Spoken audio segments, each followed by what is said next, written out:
Last we left off, our dear party lost two very important members. The deaths of Shyenda and Tyken, seemingly having rocked Lara and Mitra and made survival a fair bit scarier for them.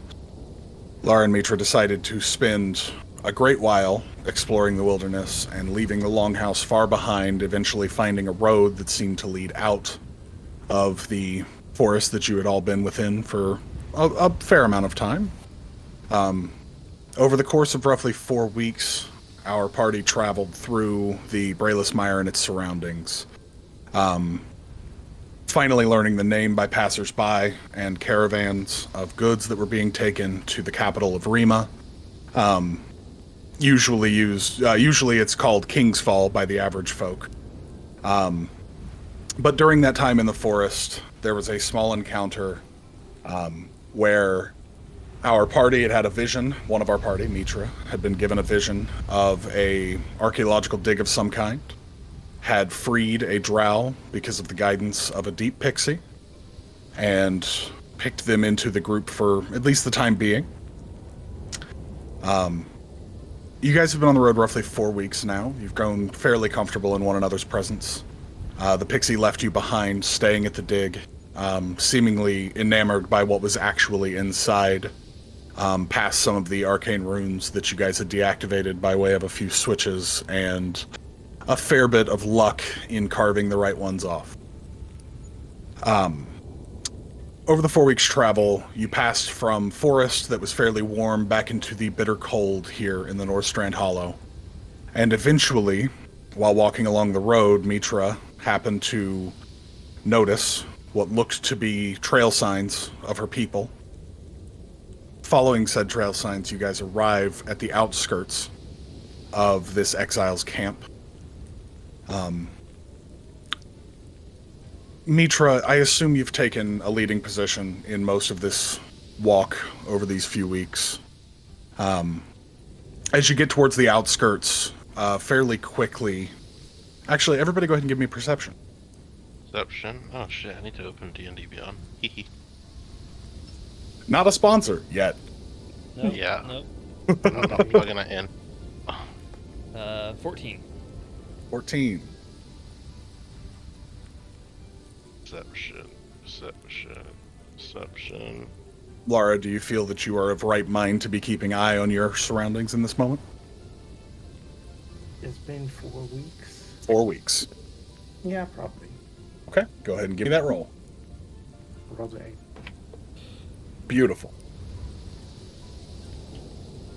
I rolled a 20. Wow. Mitra, you have great experience with the people here. You know most of the scouts' tricks, where they lay and hide and wait. And while the place that the camp stays changes frequently, they use the same tricks to try and keep eyes out for outsiders that may stumble upon living spaces. You see the form of a small girl is wrapped up in a white-dyed blanket, laying on the snow, and is nearly invisible to most people, but you've seen this trick. In fact, you did it for years for this group as a child. You do actually happen upon almost stepping on this girl who hasn't seemingly noticed you, but has noticed your party. What are you doing? What is she doing? Mitra is going to stop. Great and... axe. This'll show ya, you rascal. No. She's going to stop not too far away and then crouch down and reach into her garments and hold out the insignia of her little group. Mm-hmm. He's not 100% betting that this person will be fully aware of what this means, but it would be at least a symbol that they're aware of, that not just everyone has this sort of thing lying about. Yeah, it's just like, alright, Stop with the games. Take a look at this, okay? Like it's very clear you've seen us and I've seen you. So it's just like called it out. The little girl holds very still for a moment, trying to blend in, but knows she's been caught. Eventually, she reaches down inside and flashes a mirror at you for a moment. It's not the most common symbol, but it belies a little more secret knowledge than the average person would have. She flashes the mirror at you for a moment before standing up and kind of wrapping the blanket around like a cloak. And she gives a wave and starts kind of at a jog moving towards the camp with all of you. Why don't we, about now, go ahead and have our new party member go ahead and describe themselves. Yeah, so you see, essentially a male drow, with long gray hair, dressed in very nice, fine clothing. Very, let's say he's warm enough, but you can tell he's doesn't have the quite warm attire he probably should have, but he's doing okay. Mainly it's, just nice coat, mainly purples and silvers, and blacks. Yeah. That's Okay. about it. As you all move towards the camp, you notice most of this camp seems to be tent structures. Most of it made of large hides. It looks like a pretty good smattering of different animals, but most of it seems to be made of deep rothe fur. That heavy brown coat interwoven and tied off as best they can manage to keep heat into these spaces. You see 10 or 15 people start to push their way through out of some of the tents and kind of form this not fully defensive line, but certainly protective of their people as they watch as some new people come in.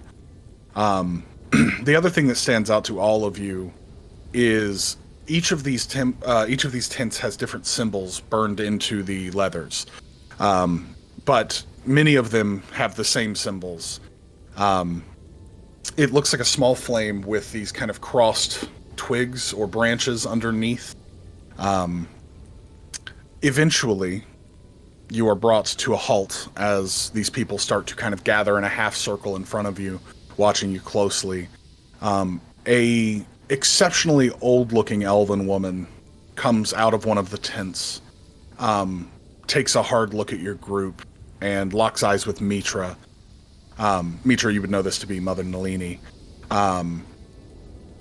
She, even though she's an elf, she belies an ungodly amount of years that's walked this plane. This woman is old by human standards, and to do that as an elf is an impressive thing, especially in Northstrand. She looks at you wordlessly for a moment, Mitra, and then kind of cocks her head to the side and goes, "So, you found your way back." There's a silence before she slowly nods and says, "Yes, it was trying, quite trying." And new friends? She shoots although she's of frail form, the look that she gives you is very severe to Lara and to Alton. It's a very discerning glance. There was more. Such is the way of things. She nods and just offers a brief overview, but like very sparse, like core details only as to what's gone down over the past 5-6 weeks-ish. Yeah. Well, you've traveled far. I'm surprised you managed to save any of them. They don't seem, well, like us. You are all marked, are you not? You especially, and she looks directly at Alton. I suppose so. Not quite sure what that means. Give me 1 second. She looks you up and down, and it's almost like she can see every fine detail on your person. You feel like this woman is picking you apart with her eyes. She goes, "You of all people know what it is that we stand for, what we fight. Sure, we're not as great as your mighty empire once was, but somehow you still stand."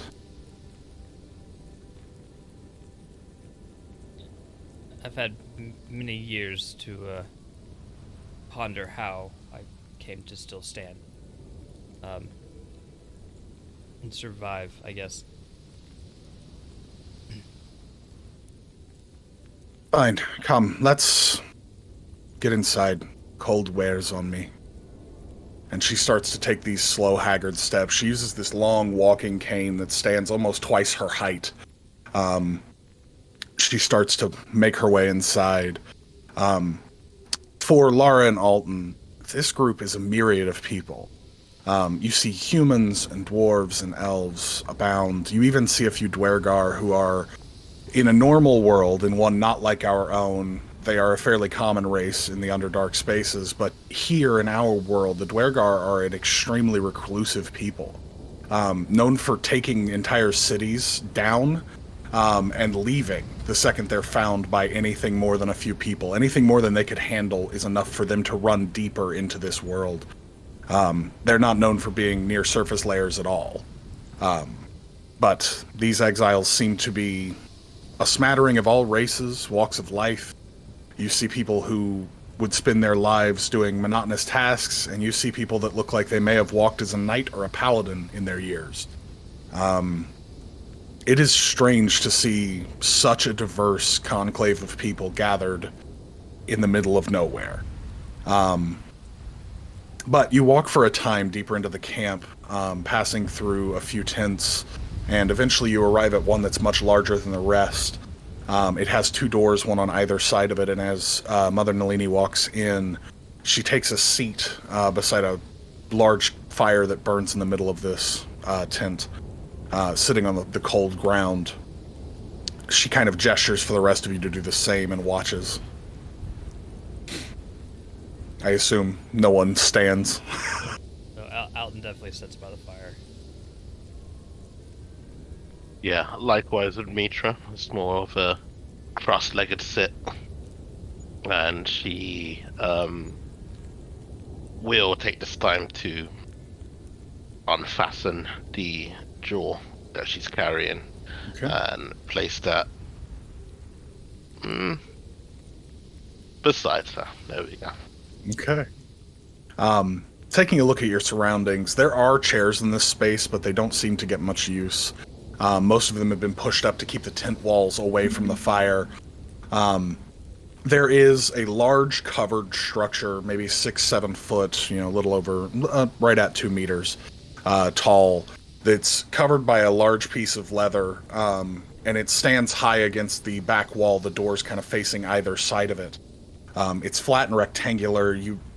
Most of you would vaguely assume either a painting or something like that, a large frame structure. She sits, kind of takes a hard look at the black eye as you sit it down, and she looks over all of you and goes, "Every second that you're here is a threat to our people, but you do have a place here. So, in finer detail, where did you find each of these people, Mitra?" Mitra takes a moment before opening. Well, she reaches into her clothing once more to pull out this really ragged-looking scrapbook, and she thumbs through some pages, and oh yes, this one I met, on this deployment, and this one. It's she really thumbs through. She gets to some of the more recent entries, and she kind of falters and closes the book and says, "Him, most recently," and then she describes the area where it was that she found their new drow friend suspended in a peculiar manner. You see, over the course of your talk, you see looks of not quite shock. She's much more subtle than that, but definitely surprise. Not only that you would manage to make it into Iris Tell, but then survive being inside of it. You see a look of surprise when you describe the confluence of Lyria, the Brayless Mire, as it's now known by most people. That place is widely considered, and you learned most of this by way of caravans that you traveled with over your weeks traveling here. Those places both are considered death traps to the nth degree. Anyone that would know what goes on within them, no one's going there on purpose, and you managed to survive both of them, albeit with losing a few people. Eventually, she takes a moment, takes a long drag on a pipe that she has hidden inside the staff. She kind of looks over each of you and goes, "Well, a fast ascension within our ranks, I guess. Mitra, you have managed to become an Inner Circle member somehow. I don't think it was ever your lot in life, but you know more than many."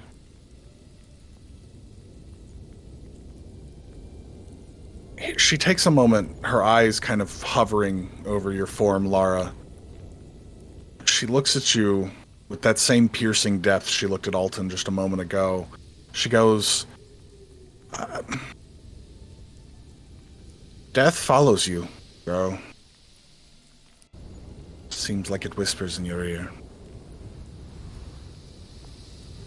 Laura will look back at her, and she won't say anything or at the beginning, and then she will reply,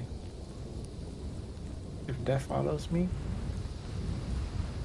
then so be it." And that's all she says. As she looks at the needle, thinks of her brother, and thinks of Shayanda, and then she'll look at the woman again, and she'll say, "I'd rather die fighting than giving up like some of our companions have." Good. We fought this fight for nigh on 1,000 years. I'm sure it'll keep going long enough for you to live yours.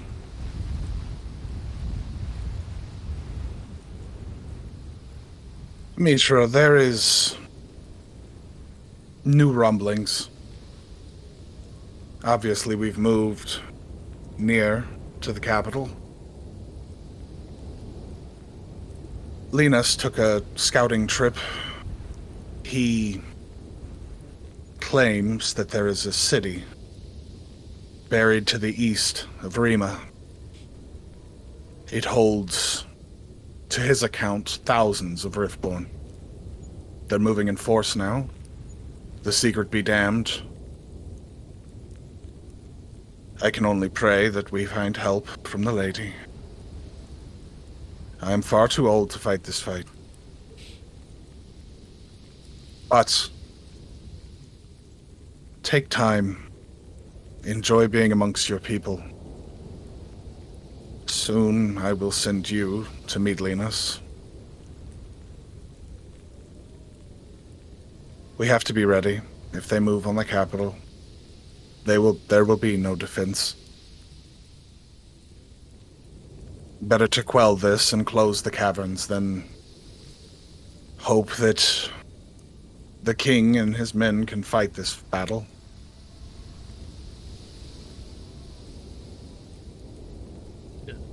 There's a kind of a bit of a conflicted look on her face as with Mother Nilini speaks. It's just kind of like it's like, okay, stuff has happened, but the described gravity of this situation is just kind of like, oh, this is much worse than I thought. And she doesn't even ask the obvious question, oh, can't he handle it himself? Because how it's being stated, it's like, oh no, not really. So it's just kind of like there is a sense of urgency, like her eyes widen a bit. But she takes a deep breath and nods and says, well, this has always been this way, I suppose. As I said, I'm sorry that you have to live this life now. I know you spent years enjoying our ways, but new responsibility falls to those that learn more. I can hope. Go ahead. No, she just, as she says that, she just glances at her companions before looking back.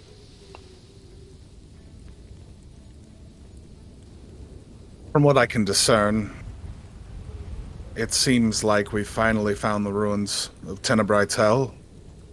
She looks hard at you, Alton. That city fell. You can see her think back. Like she's counting years that she's lived. 12, as I 1,300 years ago? As I see her calculating, I just kind of interrupt. It would have been over 1,000 years ago that city fell. Easily. It seems they've made it their home, and if they can find their way to the capital, if they can breach, it might be the end of all of us, but we have a responsibility to these people. I can only hope we find a way. But as I said, take time, find rest and repose amongst your peers. She looks at both Lara and Alton. You have a home here now, even if you are marked. This is how many of our members find their way amongst our group.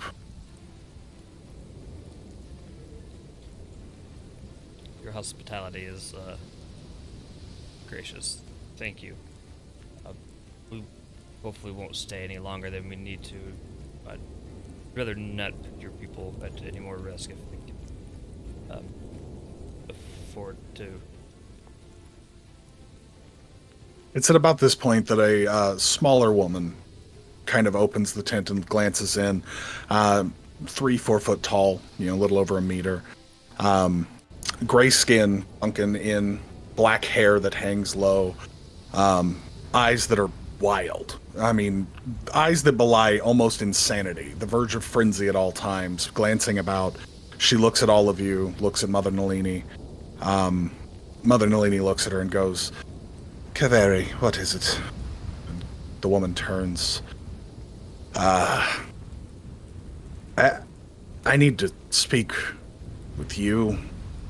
Not them, but you. And Nalini looks at her and goes, fine, dear girl. And she kind of gives a small head bow to the rest of you, before kind of ushering you away. You're led back out into the entirety of this small tent city. And there is a myriad of things that are about, but it doesn't seem... I mean, it's not a market by any means.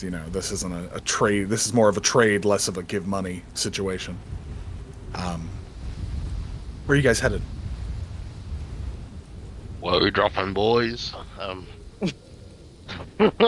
You are pretty quickly shown by that same little girl that was the scout that brought you in, to a couple of tents that have been left empty. At first, they're kind of laid out, sprawled amongst the ground, barely standing, but pretty quickly a few people step inside, kind of reinforce them and put them up correctly so that people could stay within. They set up a small fire inside the one tent, for all of you guys.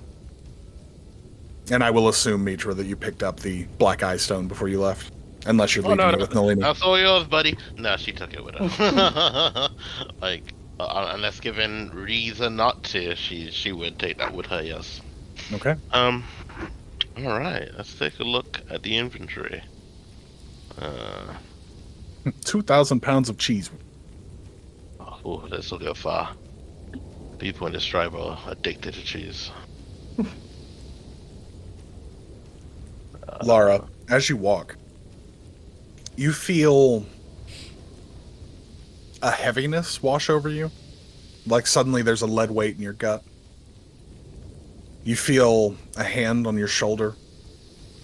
Looking there, there's no hand there, but you feel her presence again. So over the course of traveling, I felt her presence multiple times, I assume. Felt but not heard. There is no conversation, no face to look at. Just there is someone there. You're very acutely aware of that. She won't really like acknowledge that she's there. And I guess she would tell Mitra, um, I have that feeling again, but it'll pass. Don't worry. Is there anywhere we're going? Perhaps somewhere we can stay? He stops for a moment and looks at Lara and says, if you think this is something you need to learn more about, do not dismiss it out of hand. We have come too far now. But Well, the people are willing to trade if you have goods worth bartering with. If there's anything you feel you need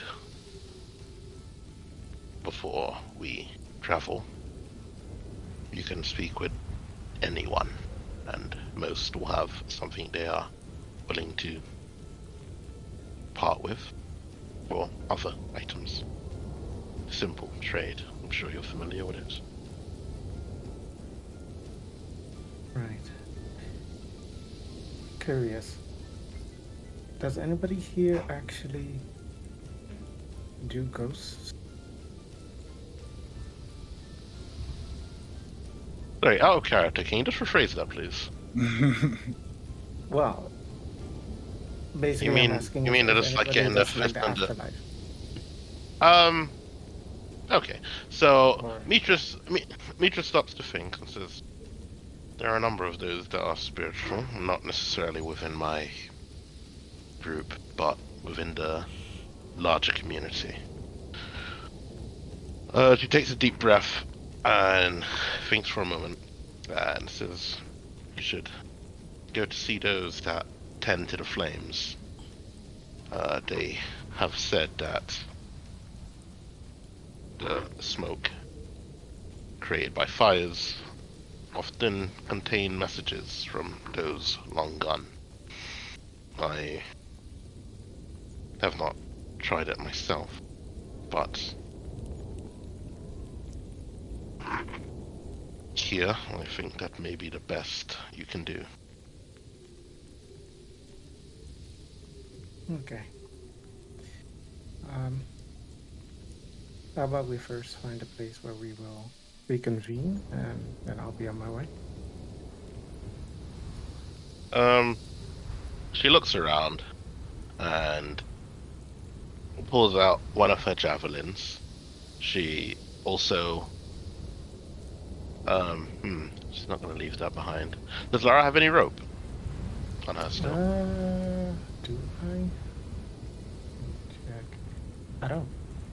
The You only don't? rope I have is the rope that was tied to the dagger. So yes, technically I have rope. The dagger? Okay, so Mitra's going to request the rope that's tied to the dagger, and what she would do then is to tie that to the javelin that's in the ground. It says, just can serve as a landmark. We can return here. I believe none will try to part with our goods. There are only so many people here. They are easily found. Okay. I'll see you here in a bit. She nods before taking a look at her latest drow buddy. She says, and you? What do you seek here?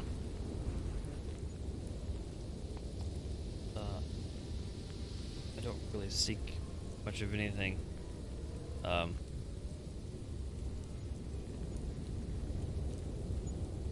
This world is all new to me.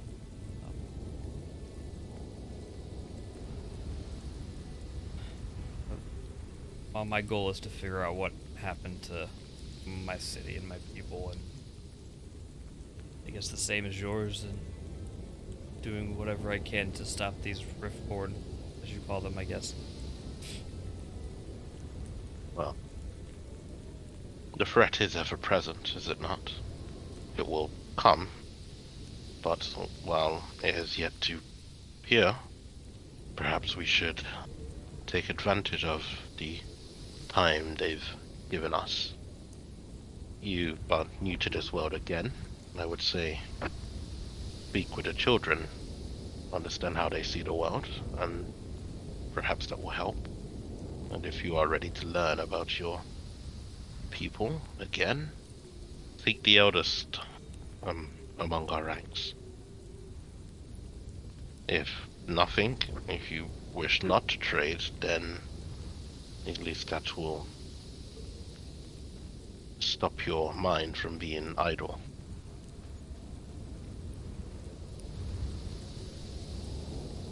Very well.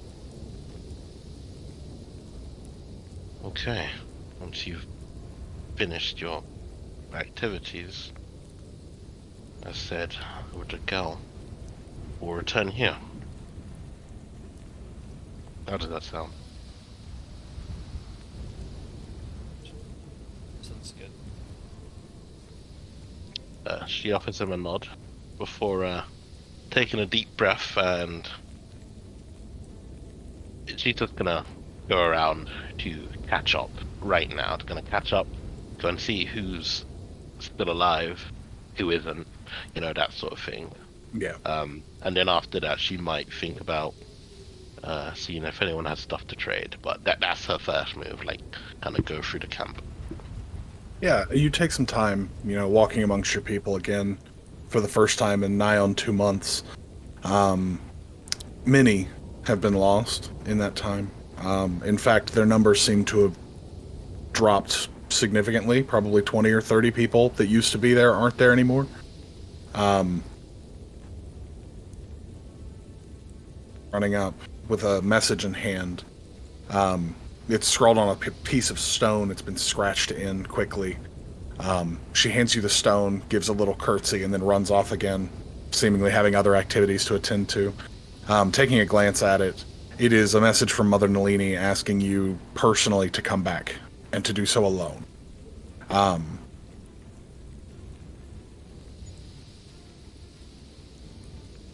But it doesn't seem to strain like an importance of time.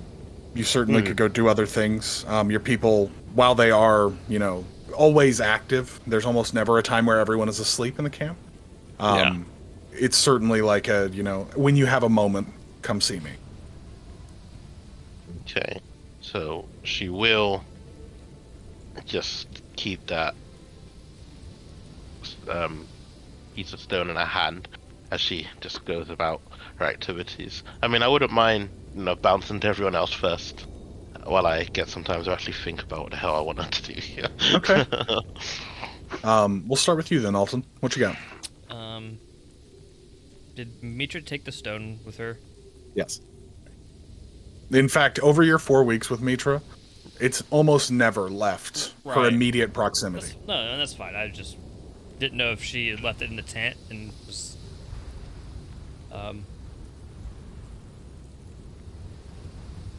He's just gonna sit in the tent for a while, probably. Like, this is a bit of a culture shock, Yeah. right? So he's probably a little overwhelmed. So he'll probably just sit tight in the tent and maybe wait for someone to come back or stop in. Yeah. You take some time going over your things, counting every little bit of anything you've gathered in these 4 weeks, supplies. There are a few people that pass by, take quick glances into the tent. It seems like anytime a new tent is put up, people tend to see who these new people are.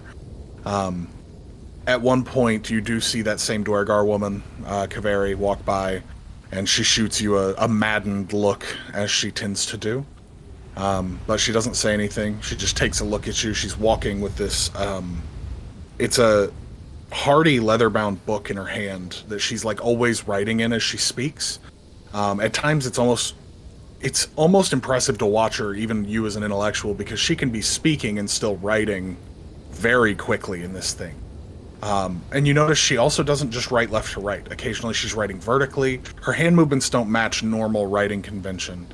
But she glances in, still writing, looks at you with hard eyes, and then leaves again.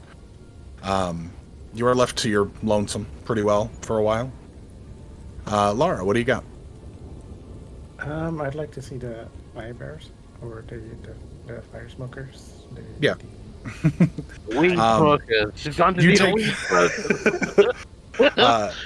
You take some time walking around, trying to find wherever these keepers of the fire are. Eventually, you find these two large sconces towards the center of camp, kind of near to Mother Nalini's tent. These pretty large, heavy metal braziers that hold massive flames in them.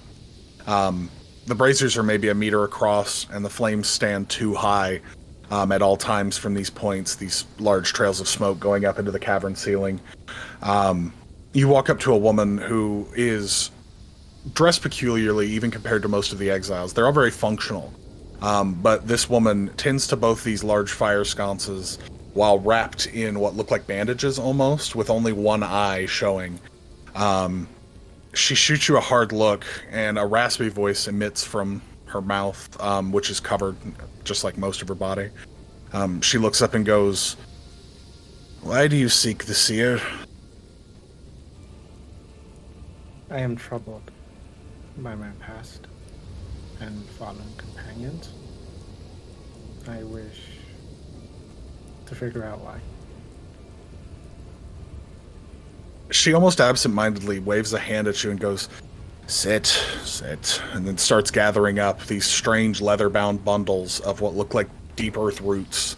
They're brightly colored, very strange plants that are bundled up in these heavy leathers.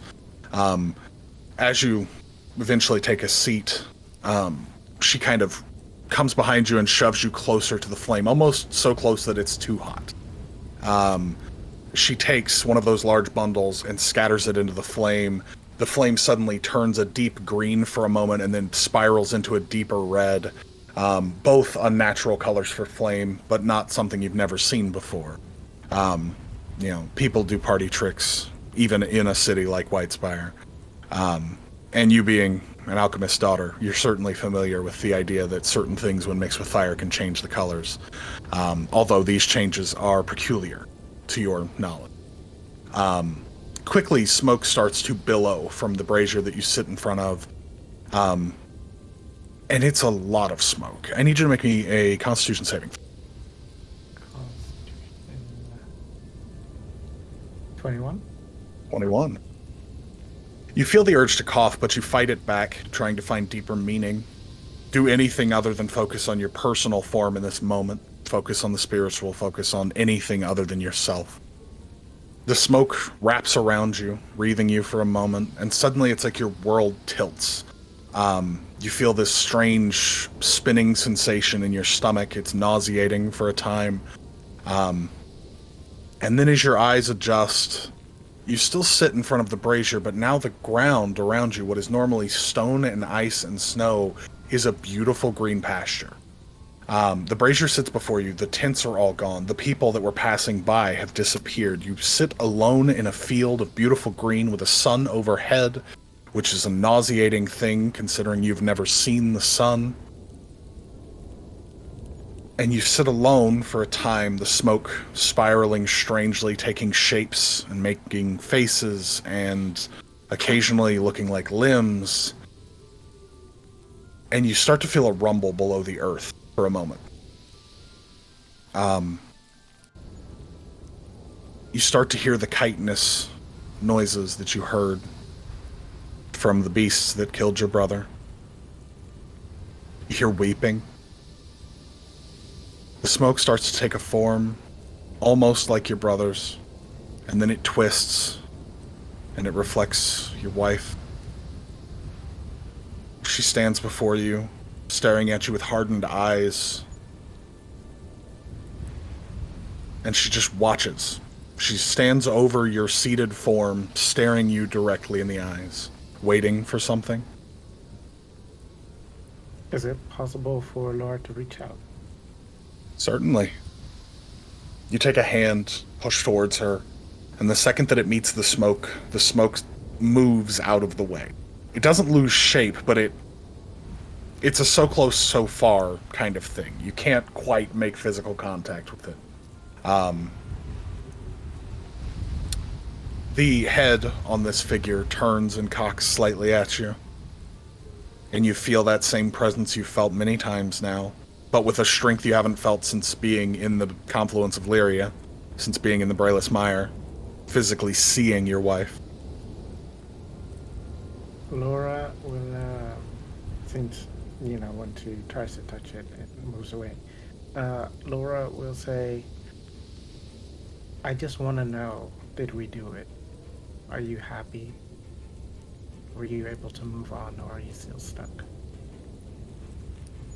Silence hangs in the air. You feel your mind filled with sadness, profound, exhausted sadness. You hear a voice that is not your wife's, but is close, almost right. She goes, I don't think that was enough.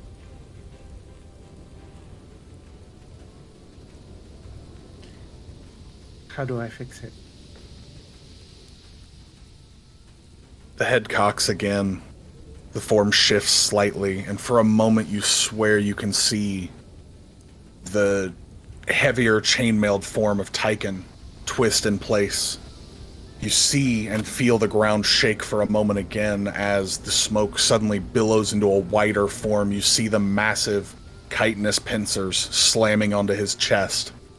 And then it twists again, becoming your wife's lithe form. She goes, I don't know. Find peace? For me? For us? For you? The form shifts again. It loses focus. You can feel yourself starting to drop from this vision. The smoke starts to dissipate slightly. The ground shakes again. Your brother's form mangled again. Your wife appearing again. I don't know, my love.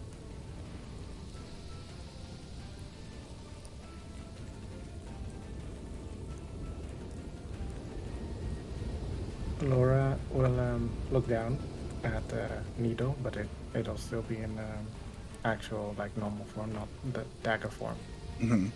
And he'll then look back up to Kathleen and say, why do you keep turning into my brother? And why is Shayenda not here? Roll me a wisdom saving throw. Let's see, wisdom.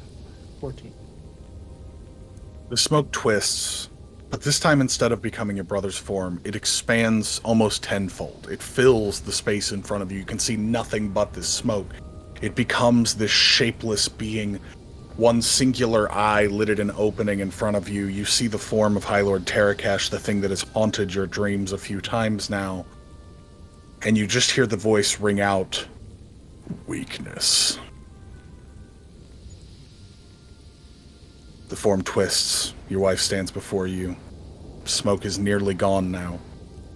You can see what would be rivulets of tears pouring down her cheeks. I don't know why I'm here. I don't know why he's here. Either of them. But I can tell you my father's gone. For whatever that means. Is he at peace? The form twists again. The smoke falls away. The cold hits your form. You're back in the camp, seated, the seer standing over you. The seer stands strangely, arms twisted almost too far to be natural. You see that one eye is a gleaming white for a moment as it falls away, back into a normal deep brown. You notice now that around the eye, covered by all these rags, are innumerable scars. This person has been burned to the verge of death. And the woman looks at you and goes, "That is all I can find. We can Go, I must rest." see all that. She looks at you with a knowing eye. "I see all that I give. I hold all their pain." And then she takes a seat next to the fire, Could you seemingly perhaps exhausted. explain? She looks up at you, and it isn't hatred, but disdain, almost, in her eyes. In her eye, one eye that you can see. Mhm. She goes, "While I see what happens, I don't know context, I don't know the truth. All I know is this is what I was born to do. It's all I get to do." You see her take one of the arm bandages and start to unwrap it, pull out new bandages from a satchel at her hip and start to wrap it again. You notice now that wherever she pulls off these rags, there are fresh burns on top of old scars that she wraps herself back up in. And eventually she does seem to pass out, zone out, something, not be very there, not focused anymore. She becomes unresponsive.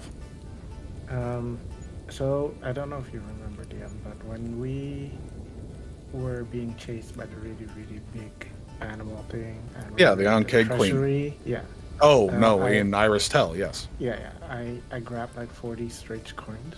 Mm-hmm. I want to offer 20 of them, and as I like grab into my pouch, I'll hold up the coins, and I'll say, "Is this enough for payment?" She takes the bag from your hand and opens it, looking at it. Fine. Sits it in her lap and then starts to doze back off again, it seems. Okay, I'll just leave the coins like neatly next to the person, Yeah. and I'll make my way back. And as I make my way back, can only assume Alton is just sitting there. Mm-hmm. And Laura will say, "You okay there, rookie?" I'm fine.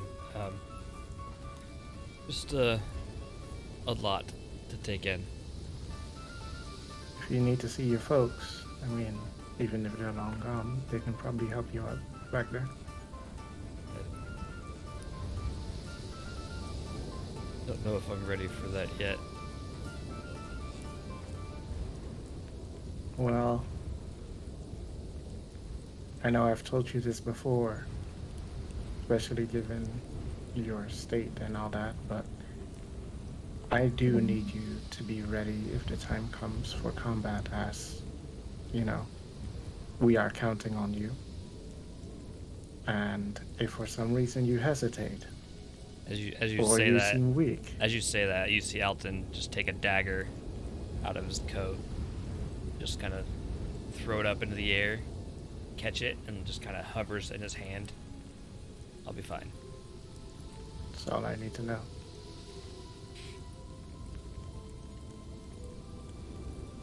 Mitra, what you up to? Other than being muted. Hey guys, I'm normal. Anyway, what she's going to do is she's going to hope that someone that can tend to her weapons is still alive. That would be nice, convenient even.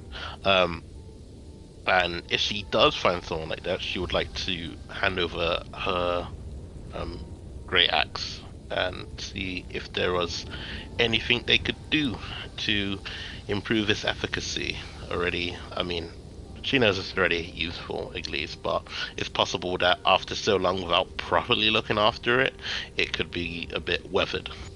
Yeah. That sort of thing. You go in to a couple of tents that sit off to one far side of the camp. They keep them at a distance because the forges grow hot enough to light most leather on fire. And these guys actually set up these kind of carts. They move as a caravan, and when they set them up, they hold a small smithy set up between two different carts that are pulled by Rothe. After giving your axe over, they tell you it'll be most of the evening to take care of it, and you notice now, for the first time in weeks, that there is a fairly noticeable hairline fracture that runs along the blade, kind of at a diagonal. And had you kept using it, there's a pretty good chance that that axe would have shattered at some point, which would have left you in a pretty rough spot. So glad you did so. One way to put it, a rough spot. While she's at it, she is just gonna elect to hand over pretty much everything except for one hand axe. Okay. So it's just like general maintenance, and I guess if anything, with a javelin, she's gonna see if, I mean, the ones that can't be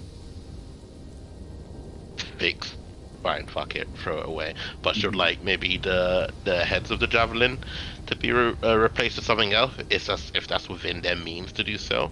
Yeah. And of course, they probably don't value gold too much, but she just has a bunch of gold on hand, and that she's never fucking spent really, and so she's willing to offer, let's say, she's got a lot of gold. Maybe 5 gold for everything. You know that, being one of the many members here, usually the service of keeping weapons maintained is done for free, so you giving 5 gold is plenty. They take very good care of you and try to do the best they can to salvage whatever they can.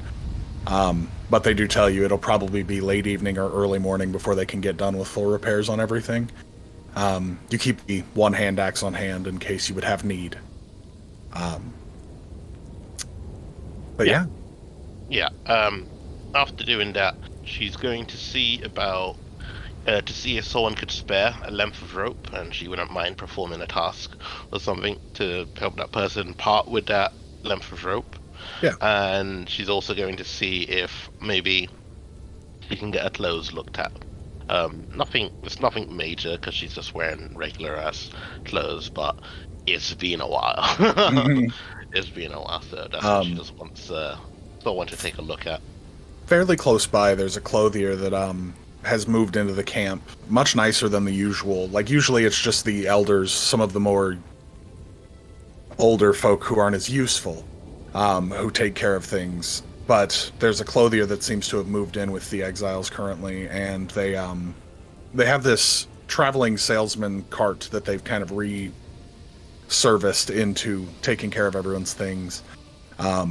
She has you go about tearing down some broken up pieces of leather armor to turn them back into scraps so that she can then use them for repairs on other armor. And during that time, she takes a look at what you have, hands you some spare clothes to wear while you complete the tasks, and then goes to working on your things. She also happens to have a fair bit of rope, as many people do here, for fear of sinkholes or other things that tend to appear. So she ends up going ahead and giving you that for a job well done. But you get your things repaired. Your clothes are a much faster fix. It's just a few tears at seams. And sewing seems to be this person's strong suit, this woman's strong suit. So it's done fairly quickly for you. Cool. So would that be another 50 foot of hempen rope? Yep. Yeah, okay. That would be very useful to have. Alright, and so once she's done that, she's going to go see Mother Nalini. Okay.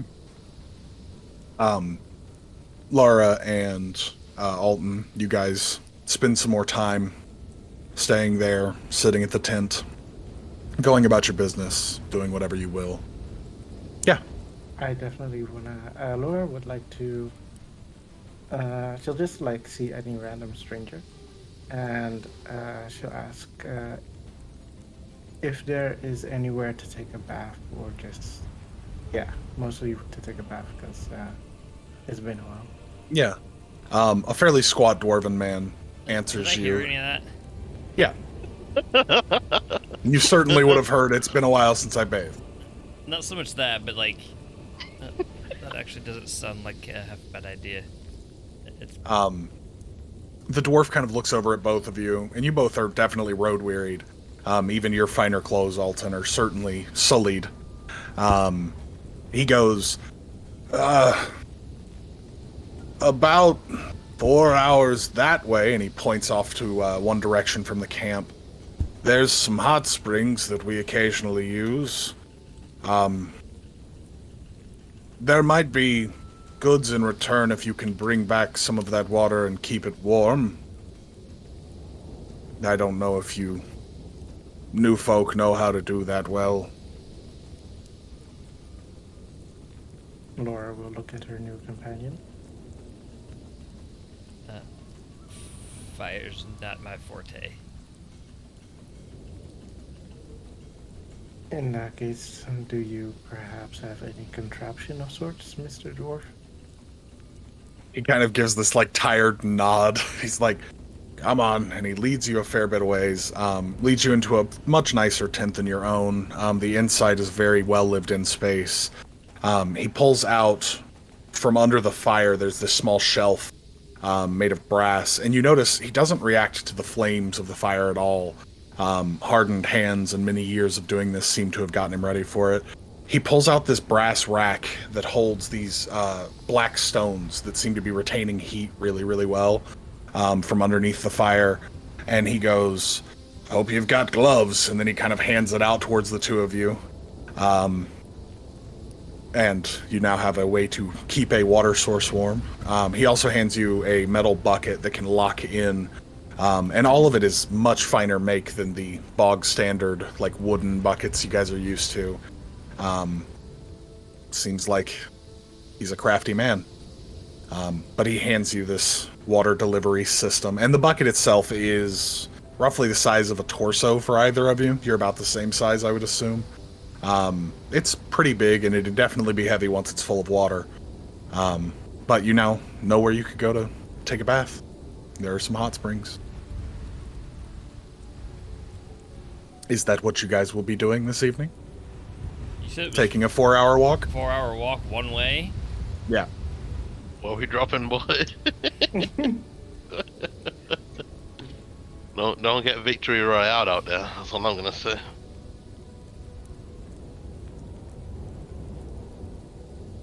Well, Let me prestidigitation and just clean Laura up a little bit. Yeah. Also, just so you know, prestidigitation can heat up a stone. Does it? Not a lot of stones, but it can heat up like a stone that you could put in your pocket to keep a hand warm. Or both hands, I guess. It's not the best way to maintain heat on something, but it's moderately plausible. so I take that as you're not going? Oh, it does say, yeah. Chill, warm, or yeah. Guess I Boy should- howdy, it's almost like I, played a magic character for a while. Guess I should That's read crazy. Maybe. It's a good spell. It's a very good cantrip. It is. Very flavorful. Literally. that. I mean, if you're going, Lick that rock. If you think I need a babysitter, I'll be fine. I don't know that we should go that far out on our own, though. May I remind you, I've survived a hell of a horror forest. Let's just go. I mean, if you want, we can ask someone here to go with us if you need a babysitter. I just want We a can also nice, wait warm for bath. Mitra if you feel more comfortable being with two women instead of one. It's fine. Alright then. Don't The complain. two of you begin your Let's go. journey. Alright. Back to our dear Mitra. Mitra, you walk back through the camp. Occasionally you do run into someone that you knew from before. Mostly acquaintances, no close friends, but many of the pull notes. Yeah, many of the adherents that you knew are still alive, shockingly. But you eventually get back to Mother Nalini's tent. Getting back inside, she has seemingly dozed off before the fire. But as you enter, she wakens from her slumber. She looks up at you and goes, I wanted to ask about the rock, and I have a trial for you to face, if you feel ready. She takes a moment, kind of considers it, like, I don't have all of my gear, but she kind of dismisses that from her mind, and is at least willing to hear her out, and she nods and says, very well. What did you have in mind? Well, first, the thing that you carry. She kind of points a knobby hand at it. She goes, it stands like a void to the outer worlds. To my eyes, it is darkness. But not evil, just a blanket of black. I would keep it close. It seems important. It's covered in drow runes, is it not?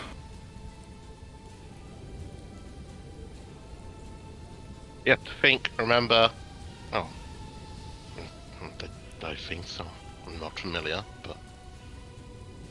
If you say so, then yes. He goes, It's old. As old as I am.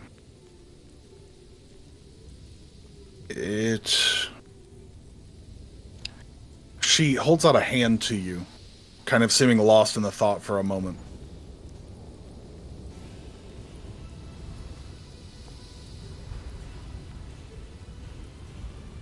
What you doing, Matra? You grabbing this old lady's hand? Yeah. Yeah, like, it is more of a tentative gesture, like, and then she'll very carefully, as careful as a Goliath could do, take her hand. I mean, this hand, she's so damn old. Like, you could crush her bones without a second thought. And you very gently take it. The second that the fingers meet your palm, your mind is racked with a myriad of images. You see the drow, you see the city of Iristel, a city you were just in a few weeks ago, full of drow, in a fervor, working as fast as they can. You see flashes of something crawling from deep within, some massive silver form, very akin to the thing that you fought or ran from once before. You see Drake Riders, these drow that have been trained to fly these small dragons, being swatted from the sky by a hail of silver javelins piercing them. You see these small fish moving in schools and picking up innocent bystanders left and right, and as they touch them and lift off, they just fade into ethereal nothingness. She pulls her hand from your grasp, and you snap back into your own attention, and she goes, that thing has an importance. Even if its day is long past. Come with me, and she starts to get up shakily. She leads you to the back edge of the room where that covered object is. She pulls the leather off of it shakily, and it shifts slightly against the tent wall. You see before you a massive mirror, very akin to the one that you carried into the farrier vault, not but a month and a half ago. This one isn't inscribed with those same bloodied runes. The frame on it is a deep gold with black stone and metal inlays. The mirror itself has this strange...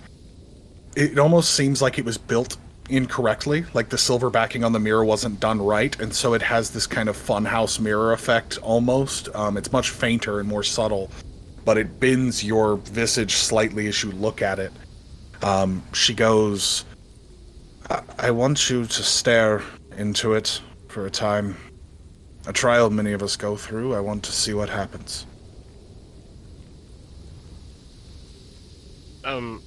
Mitra looks at herself in the mirror for a moment, and she thinks she's more than ready to do it, but then she closes her eyes. For whatever reason, she's getting nervous, which isn't something that she usually does. She kind of trembles a bit, and through her head is, well, maybe in 2,000 years they might classify it as some sort of PTSD, but like she's getting very vivid flashbacks to the forest encounter when they did destroy the mirror, so to speak, and it goes on for what feels like ages for her, which is probably only a few seconds. Then she makes a conscious attempt to steady herself, controlling the breathing, slowing down. Her eyes are still closed. She slowly opens them, and she looks at the mirror once more. She's a lot more tired than she was just a minute ago, but she's got her resolve now.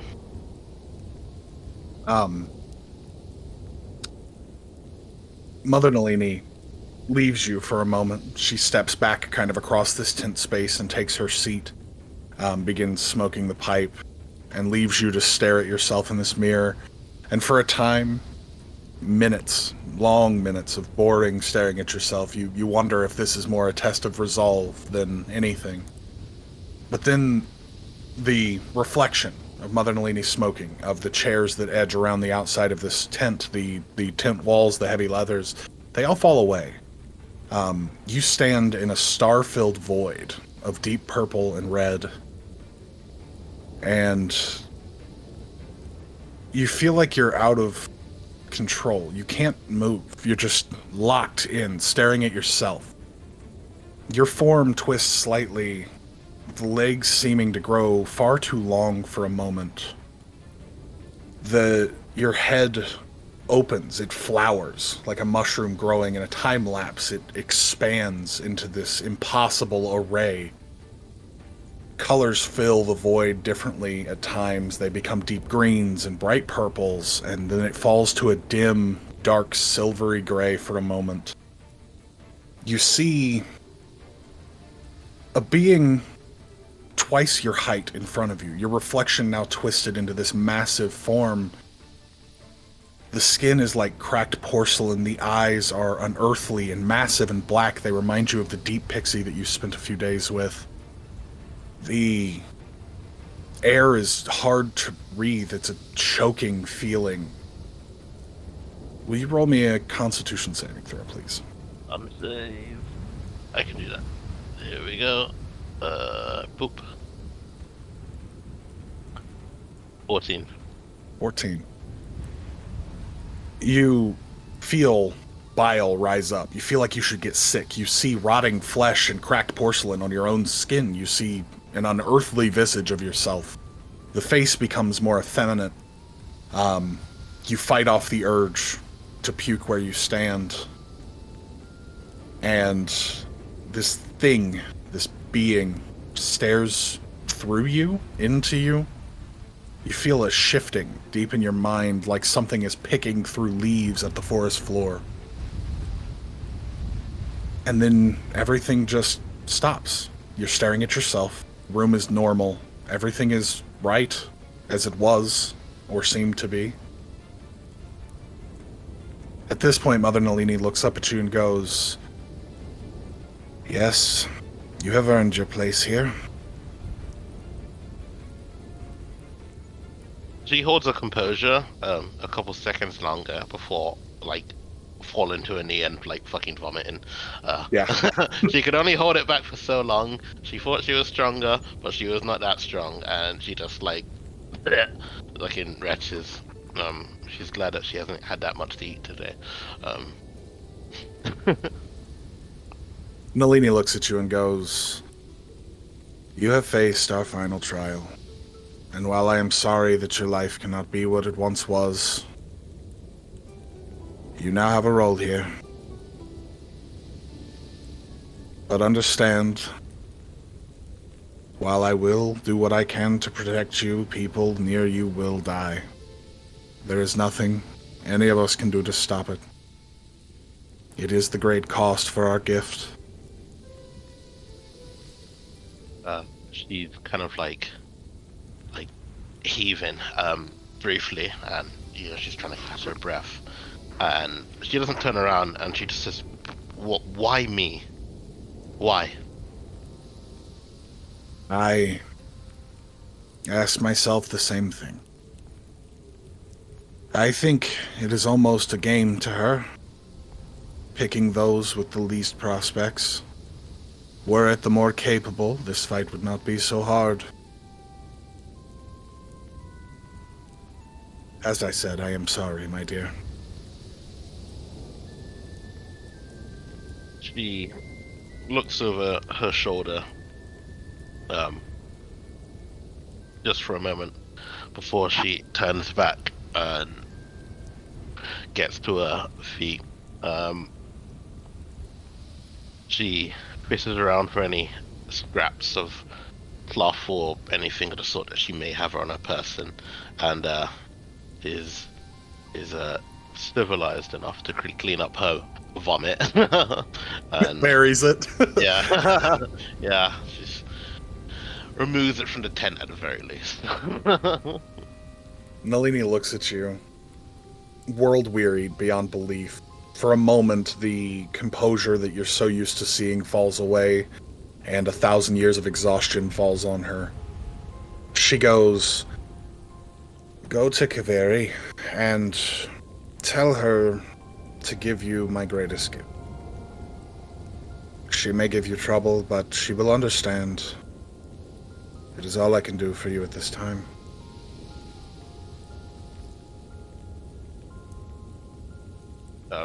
Mitra's quiet, offers her a nod, and presuming there's nothing more that Mother Nalini wants, she leaves the tent proper. No. As you leave, you hear her go, "One of our members should not walk around with naught but a hand axe. She will give you what you need."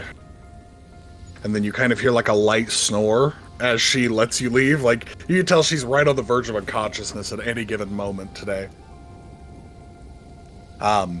It doesn't take you too long to find Kaveri's standee thing, this kind of wooden structure, but it's blackened. Almost all of it has been burned and blackened on the outside. There are strange effigies that hang from each piece of wood that stands out from the edges. Chunks of mirror hang from almost every part of this building. It is maddening to look at and a mess on the eyes, but you get to the door. You hear inside 3, 4 voices at once.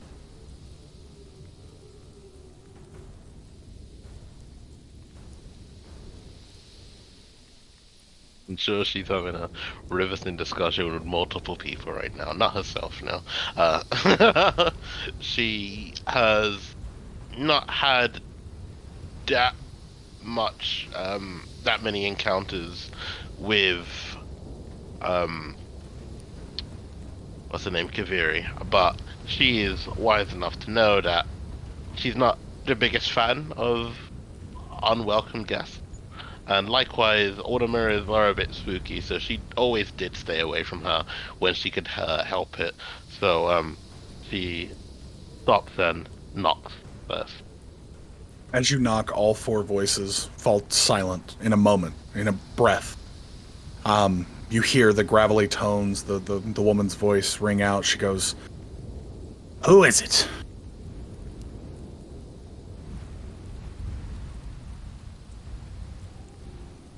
Her voice fails her. It's just kind of like all of this shit happened, and it's like, oh man, it's like bothering the crazy old guy next door. You just don't go to his house.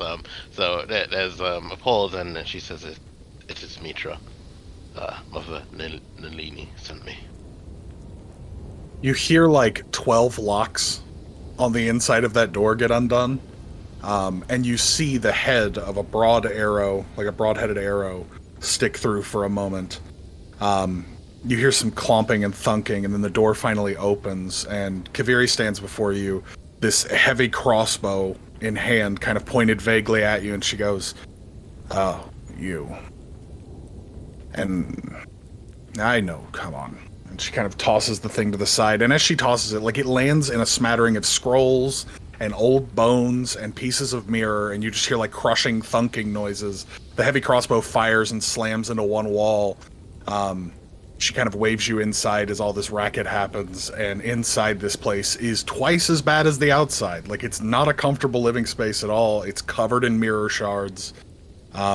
But there's like a small area towards the back of it where you have to step over a bunch of trash, and then there's like this strange mirror sigil that she's kind of built into the floor, with like a small kneeling pad to sit on. She takes her spot on it as she brings you in, and she goes, I can assume what she sent you for. And she kind of digs into one of the piles, and you see like Kaveri's a Dwergar, and they have hard skin, but these pieces of mirror are immeasurably sharp, and she is cutting herself just getting to whatever's buried in all this trash. She eventually digs deep enough in, grabs something heavy, and just kind of slings it out, moving, like throwing trash everywhere.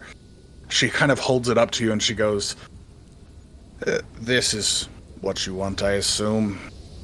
And you could see like this look of like, fuck you, I don't want to give it up, but I know how to follow orders. She hands you this massive great axe. Let me describe it a little better. You see the kind of strange swirling runes of the vigil are carved all over this long handle. As she moves the blade itself to kind of get it out of the way to hand it to you, there's this weird shimmer that hangs in the air for a moment behind the blade. These deep green and red, or green and maroon feathers hang from the very end of the axe. They're maybe a foot long each, about a third of a meter. And they're certainly not feathers of like a local creature. You've never seen feathers of this length down here in this frozen abyss. She holds it up to you, and she's like, I guess you've earned it or something, and then hands it off. And I will send you your new item, my friend. Woo, yeah, baby! That's what we're waiting for. That's what it's all about. Fucked off. Okay, I can't pick her up, but... Okay, cool. Yeah, I mean, this is like, once again, it's like finding out the crazy old person next door is indeed crazy, but they seem kind of nice. So you're like, yeah, thanks. Yeah. Thank you. You don't want to be too friendly, but yeah, like at least Mitra has a respect, particularly for someone quite her senior, and she does offer a word of thanks, and she looks at Kaveri for a moment, then asks, "Are you sure?" Well, if it was up to me, I wouldn't give it up, but now go. And she starts like shoving you as she's just stepping in trash and like trying to get you out. Yeah, she does have a surprising strength. Like even compared to your massive Goliath form, Kaveri is moving you with each of these pushes, and it's not like a hateful thing, but it's certainly like a get out of my place. You've been here 10 seconds too long, buddy. Yeah. Yeah. Okay. After the third push, she kind of gets it, and she's like, okay, yeah, thank you. And then she eventually finds herself outside with her new artifact. New toys. Woohoo. Okay. For the sake of brevity, and I think good timing, you guys eventually do arrive at the hot springs, Lara and Alton. The hot springs and the path there are surprisingly clear of any wildlife. There are a few points where you think you might be getting into like ice spider territory or method territory, but nothing seems to bother you. Nothing seems perturbed by your presence. You arrive at a kind of sulfurous, stony area that almost looks like the build-up to what would be a mountain kind of underground. But these kind of deep yellow pools have steam rising off of them, snow gathered around. And you realize you've made it to the hot springs.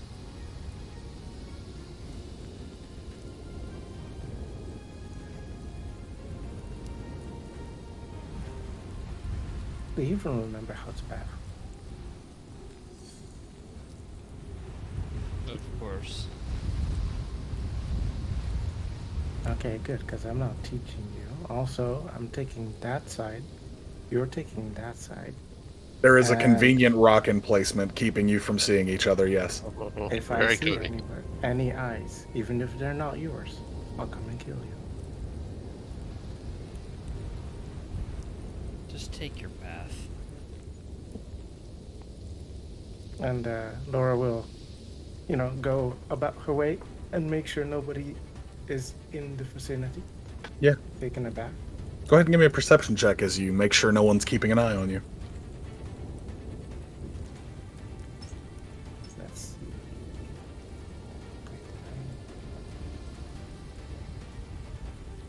Perception.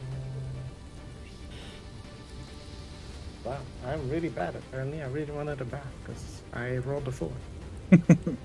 You take a look around, feel fairly clear. Go ahead and strip down and get into the hot springs.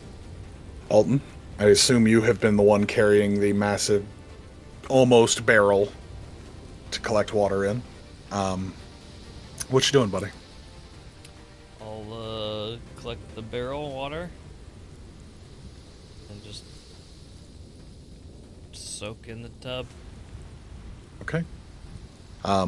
You carefully maneuver around the seemingly nearly permanently hot coals that you're carrying.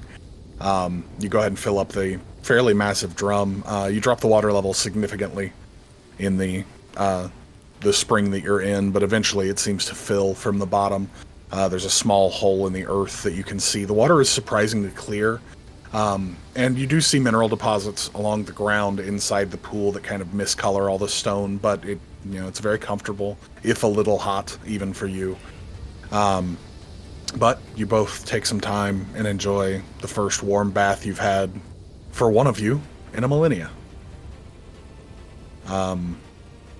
Eventually, you both think it best to be time to go and start your way back.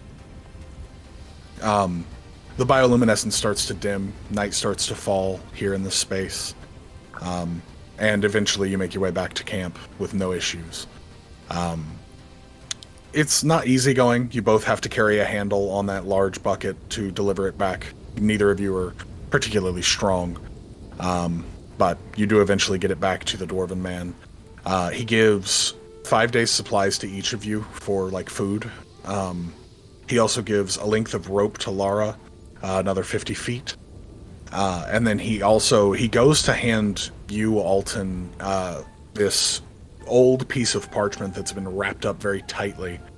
And he goes, I get the feeling that this is probably more your style than mine. He hands it off to you. And you notice there is what looks like... Actually, go ahead and roll me history. Use that big brain of yours.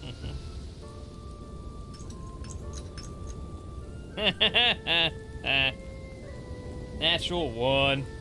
Beautiful. It's got a sigil in the wax seal, but you don't know what the fuck it is. Nope, sure doesn't. It is certainly drow of some kind. It's very akin to a lot of the houses that you knew once upon a time, but it's different in almost every way that would be important. You can't identify it. But take some time with it and you may figure out what it does. Sure. So, you all reconvene much later in the evening after Mitra has a bit of a mind journey and gets a new toy. After you guys bathe, you're back in your tent. It is late night, although the camp doesn't seem to lose much activity throughout the evening.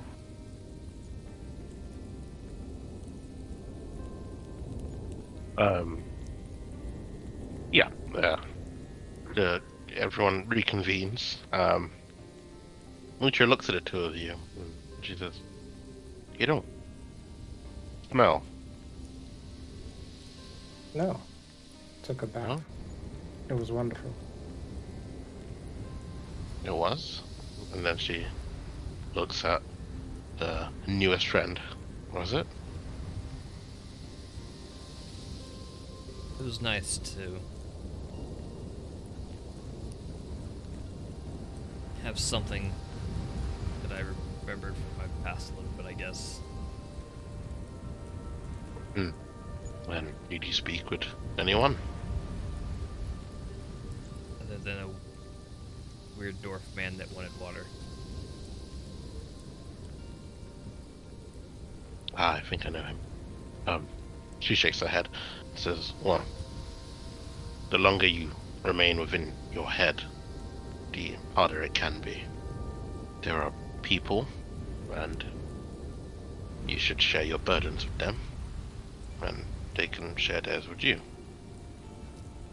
You're not alone.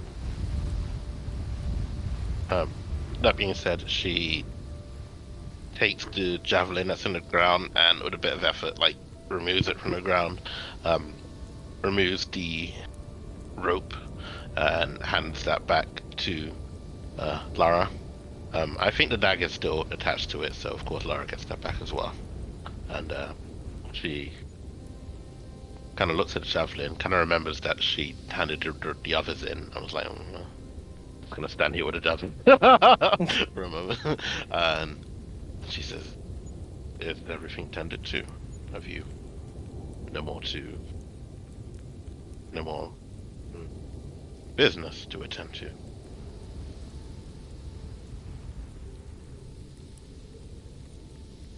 Well, I don't think there's much more of answers for me here.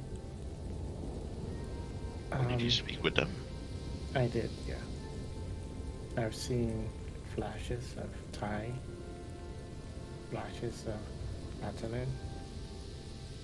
I didn't see the old rotten man. Not really sure what it all meant. I saw Ty getting beaten multiple times. And I think she's still there. But also not. I'm not sure. In any case, I don't think it'll bother me too much, so let's just have a move on, and perhaps the next person that I can ask about this can help me further. Okay. Alright. Well, if there's nothing else to tend to, then perhaps we should retire for the night.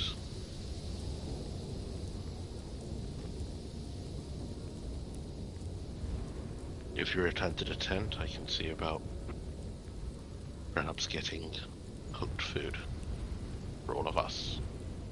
You should enjoy the hospitality while we have it, for we have gone so long without it.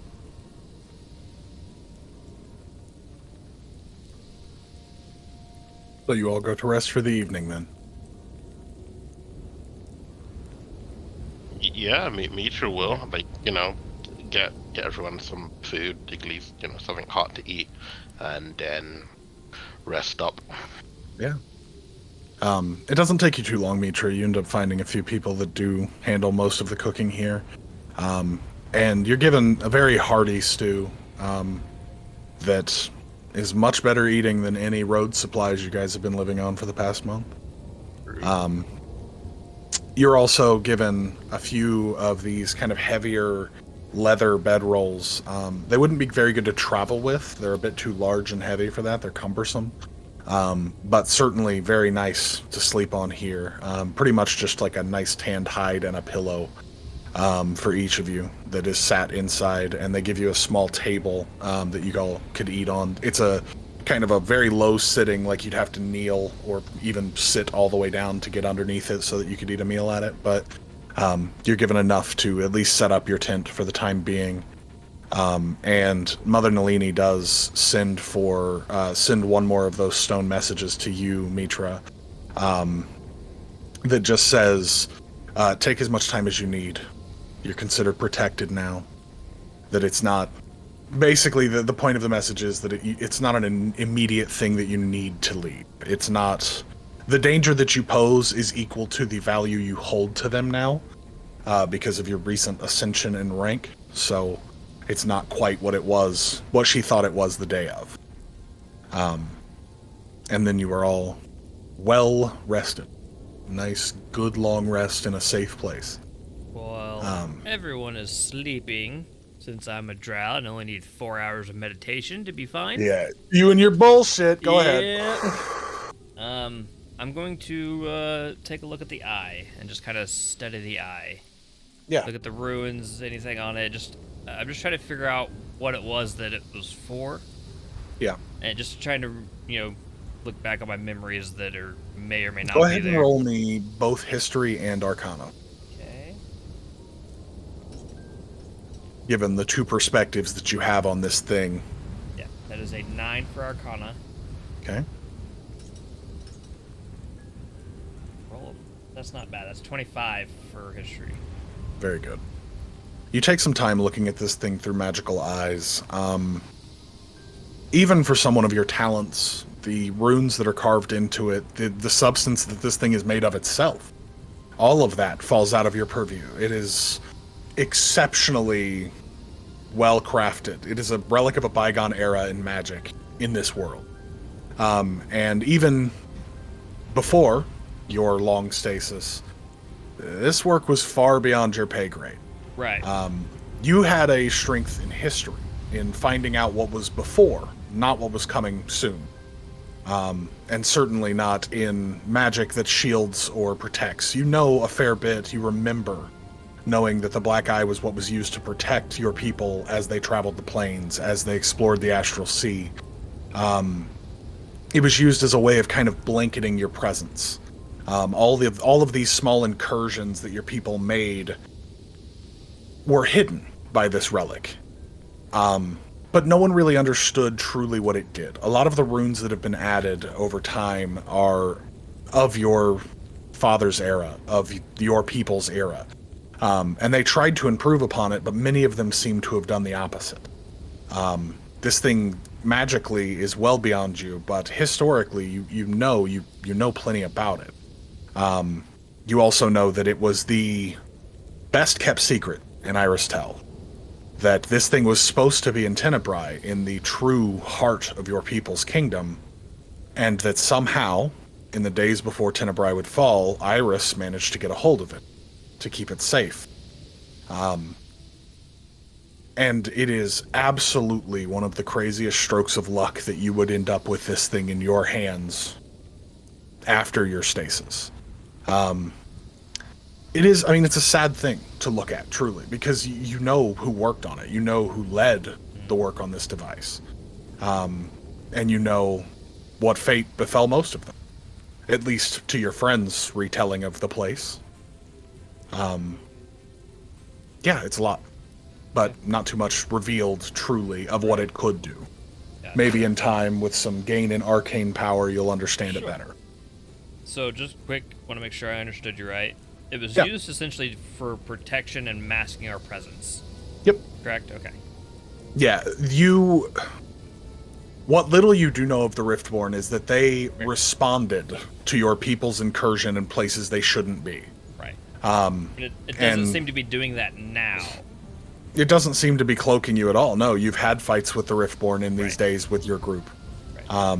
So whatever's happened in that 1,000+ years Yeah. has taken away that ability. Yeah, heavily diminished or maybe even turned off entirely. Gotcha. You do notice also that since you've seen it last, there are cracks in it that were not there before. This thing was a flawless gem, cut beautifully, almost as if it was going to be seated in some device. Right. Over the time that you've been locked away, this thing is now much more rounded and not as cleanly cut. It looks a little more raw and natural than it did before. But you have the thing. The MacGuffin, as Mitra so loves to call it. I want to be clear. I'm not taking it from Mitra. I'm just. I know. Yeah. I'm just saying, I know you would take some time with it. Yeah. And it's not like then- Mitra's gonna beat your head in for that. Right. And let's just say, for the sake of brevity, any chance downtime we get, that's something I'm definitely trying to figure out how Yep. to fix it, so to speak. Yeah. That's going to take time, I'm sure. Yeah, definitely. So, But I will keep that in mind for any rests or downtime we have. Mitra, your night is very comfortable as you lay to rest, back with your people, in a place you would deem safe. eating meals that you've eaten most of your life. It's a great place. But as you fall to sleep, that same sickening feeling fills your form. The twisted, cracked skin. It's almost like you're getting a close-up on that lady, the Lady of the Realms. You're seeing the strange, misshapen being that she is. Hard to perceive. Everything twists and changes. Her arms turn to wood at times. Body parts seem to rot and fall away and then regrow. At one point, you're staring into her face and you can see her brain within her skull. It's like the skull is glass almost. And it's almost like you fall asleep and dream of someone watching you from an inch away. Like their face is almost touching you the whole night. But you sleep nonetheless. Oh. What was Yeah. that? What was the scroll thing that I got from the old dude? Yeah, it's just a scroll of Thunderwave. Oh, scroll of Thunderwave. Yeah. Gotcha. I'll add that to my inventory.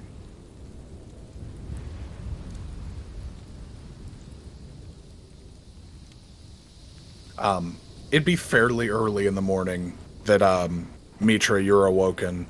The little girl, who you now know is a girl named Sarah, has snuck into the tent and is kind of like poking you in the face to wake you up.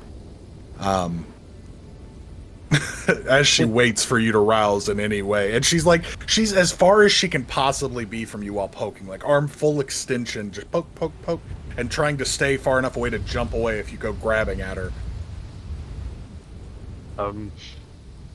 She's welcome to be awoken. I'd assume she slept okay, but it's like her mind didn't get very much rest. So it's like, oh, like, Yeah. Very Yeah. quick. yeah. Sarah looks at you and goes, I believe the inner circle is having a meeting this morning. I think you might want to be there. She takes a deep breath, exhales, and nods and says, "Thank you, Sarah." She pokes you one more time and then runs away. She just can't help but think of the fucking pixie, like, fucking birds of a feather flock together or something like that. Who knows? Yeah, absolutely.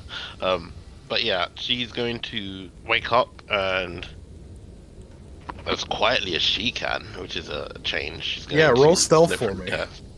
Just fucking knocks everything over. Yeah. Guys, I'm not going out. Okay. Knocks the whole tent down on top of your friends while they sleep. Nothing personnel, kid. Oh, I'm awake. Like, there's no question That's I'm 12. awake. I would assume you sleep. So, for the sake of keeping things clean, your sleep falls in the final 4 hours of theirs so that everyone can awaken at the same time. Okay. I mean, in fairness, like, elves trance, right? So Yeah. you only sleep for 4 hours and you get the benefits of a long rest. That doesn't mean you don't sleep. You Right. sleep. You still Your sleep. trance is still You- unaware. Yeah, like when you're trancing, you're like essentially like everyone else. You're sleeping, right? Right. But Oh, when you're out of also- your trance, you can also sleep unless you're just gonna be a weirdo and sit up. Small thing for you, Alton. I don't recall offhand because I never played Drow and I never remember. Drow have the protection from charm feature, right? Just like normal half-elves and all that? The no magical sleep, resistance to charm effects? Look, yeah, I think so. Let me look. I think it's just I have advantage on it. I'll double check Yeah. though. I want to bring up a point now so that it feels fair if it happens later. It's kind of more of a Yeah. game thing than a story thing. Fey ancestry, you have advantage on saving throws against being charmed, and magic That's what I can't thought. be. That's what. Yeah. So and cannot be put to sleep. that works on all things but the Riftborn, and you would know that because of the events going on before you were locked away. The charm effects and things like that, the Riftborn are very efficient at doing it specifically to your people. So in the event that something like that happens, and I do make that call, I want you to know that will be the way that works specifically for you as a Drow. I've had this come up in my home game, which takes place in this world, and so I want it to feel fair when it does eventually happen, if you do happen to have a charm effect or something like that happen. That is kind of one of the strongest suits of the Riftborn. That is one of the things that they have adapted to be better at doing specifically for your people. Right. So, in other words, everybody else, I'm good. Yeah, Against them, everything I'm else, fucked. in normal gameplay, you're great. Yep. Riftborn are designed to kill your people. Gotcha. So keep that in mind. Yep. Mitra, what was your stealth roll? Oh, right. That was a 10 plus 2, 12. Beautiful. What are you guys' passive perceptions? 13. 9. 9 and 13. Through your trance, you do hear Mitra getting up and leaving. You hear Sarah talking a little too loud. Childlike wonder and having a little too much fun, maybe. But you do see Mitra snapping out of your trance. You do see her walking out of the tent and heading towards Mother Nalini's. Mitra, you travel through the camp, following Sarah. Sarah comes up to the actual tent itself, and at this time you see a few members of the outer circle are protecting the tent. They stand in guard formations at the doors, and there are a few that actually dot the outskirts of the tent as well. It seems that this is a protected meeting, and not too many people should be allowed to come poking around in this time. Sarah gives a wave to one of the larger human men that wear chainmail and has a sword and shield. He kind of steps to the side and gives a gesture so that you can step in. Going inside, you see, for the first time in well over 3-4 months, Linus is there, the human that you're supposed to go and meet at some point. Kaveri stands there, and so does Mother Nalini. You notice now that 4 of the chairs have been pulled from the side, put into this circle around. Was there something? No, I was going to say, I would have followed. Okay. You would be caught very fine. quickly. I have no intention, like, I'm not trying to sneak in and be sneaky about anything. As you follow along behind at just enough distance to not arouse any suspicion, one of the larger, more heavily armored and armed people kind of stops you and goes, "This is not really your thing. Sorry." If this is about Sorry, buddy. if this is about the war, may have some information that might be useful to all of us. Roll persuasion. And this is where you miss being a paladin. 12. 12. He goes, "Hold for 1 second," sticks his head in, and you hear him speak in a language you don't understand, at least not right away. He turns to the 4 of you, Mitra, you included, and he goes, "Drow wants to come in, says he has more information."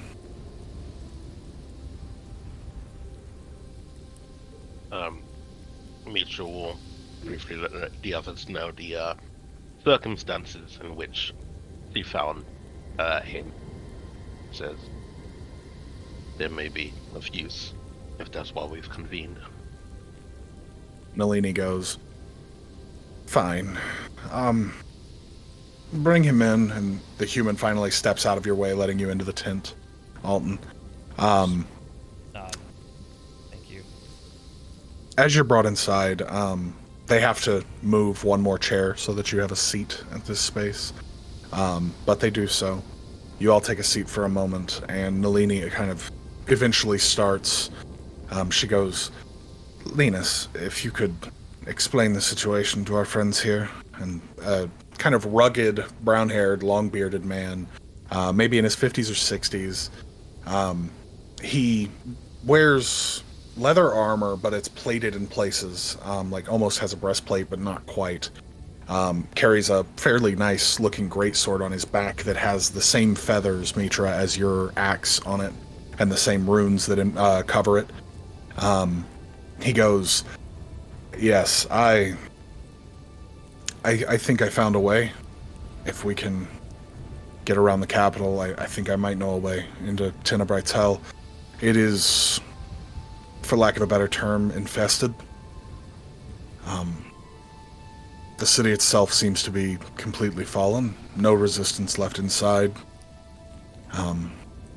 To my count, 1,000, 1,500 Riftborn minimum. I don't think we have the people to take them in a straight-up fight. Honestly, I don't know what to do. Secrecy is our ally, and we don't have the men to handle a threat to this size. And if they move, secrecy is gone. More will know names, more will be branded. I don't know. So, if you have something, and he looks directly at you, Alton, if you know something of your people's home, something useful, perhaps. Let's see. I'm not from Tenebartel, I'm from Iristal, so I wouldn't know Yeah. really a whole much of anything. I mean, Probably. these two cities I were... they're not allies, per se. Right. There was more of a secret war towards the end when everything happened, where this kind of hoarding of secrets happens in both cities. And so a lot of the things that you would want to know, you don't. Right.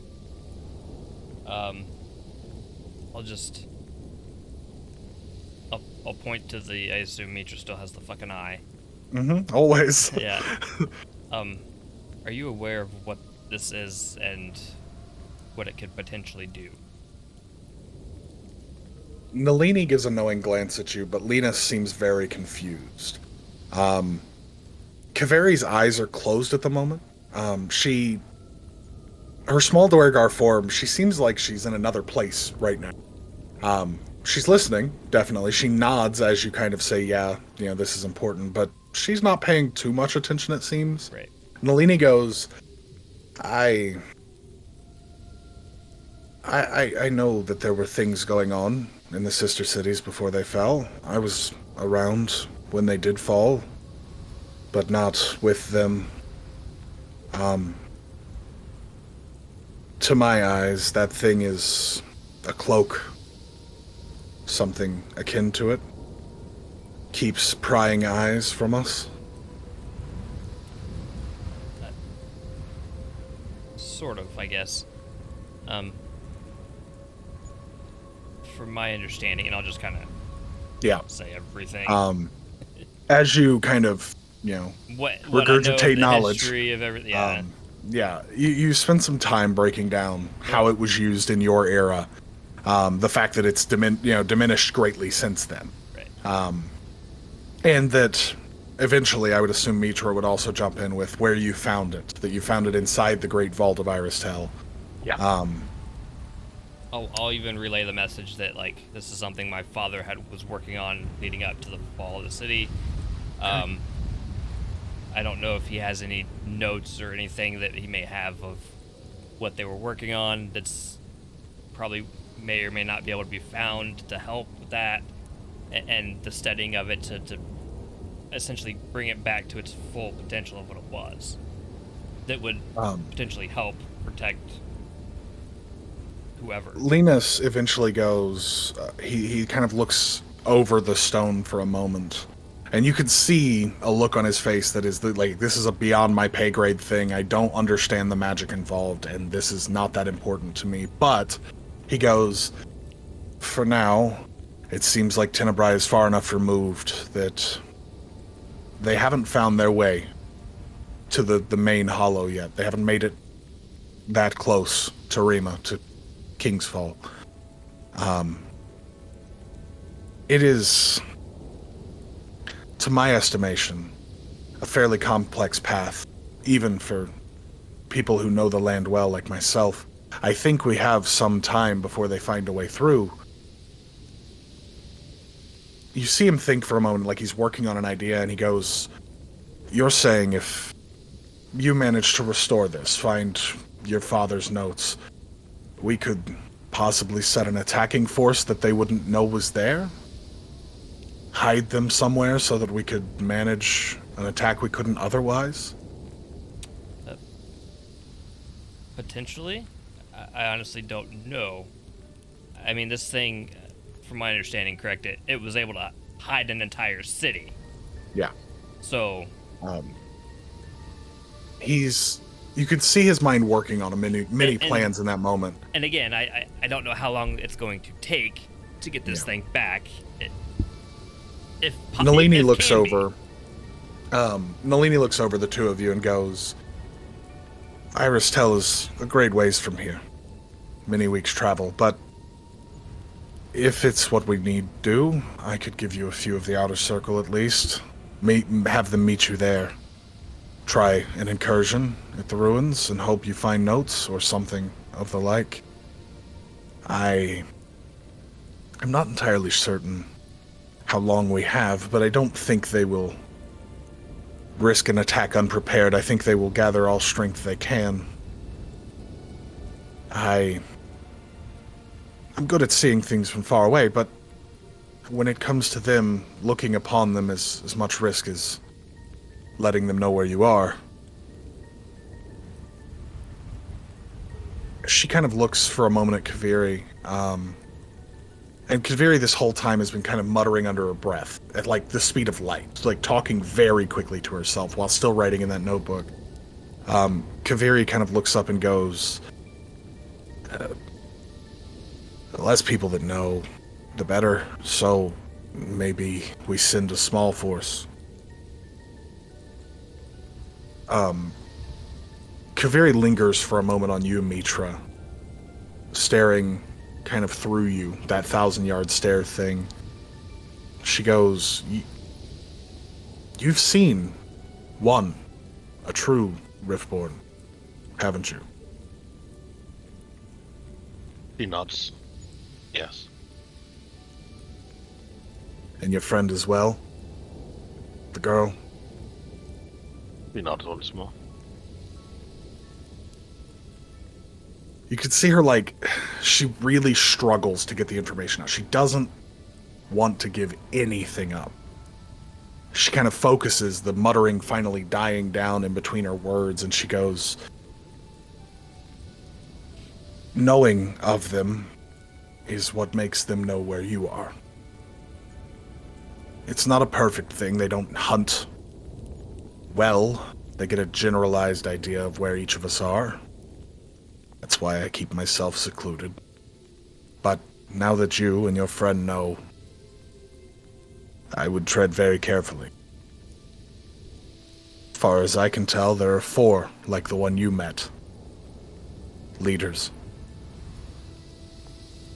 And every person that knows about them makes them stronger. Not just in presence, but in power. True. And she struggles to find words. You see fear, like terror in her eyes. These things don't seem to have limits. But it seems like Iris and Tenebrai's deaths weakened them severely. Less people knew. We can hope, if we can keep this a secret for long enough, we can gather strength somehow, send enough people, and quell this once and for all. Lady, protect us.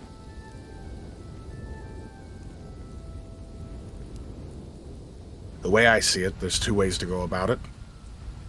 You go with Linus, you take a trip to Rima, and you hope the king finds some understanding of a threat you cannot explain. Or you go to Iris Tell, repair the Black Eye while we send others to go to Rima, to negotiate with the king. Linus looks up at this point and he goes, there's always the off chance that we find Mirden somewhere nearby. Last I heard he was still alive.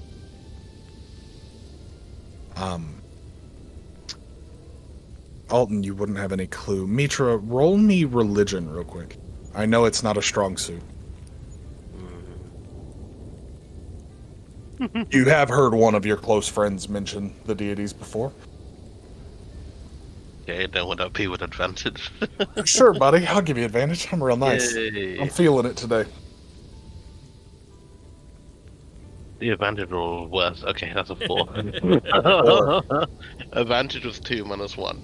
You remember, even with a 4, you do remember Shyenda mentioning the gods, a couple of the walking gods, Yes. people who have taken mortal form in our world.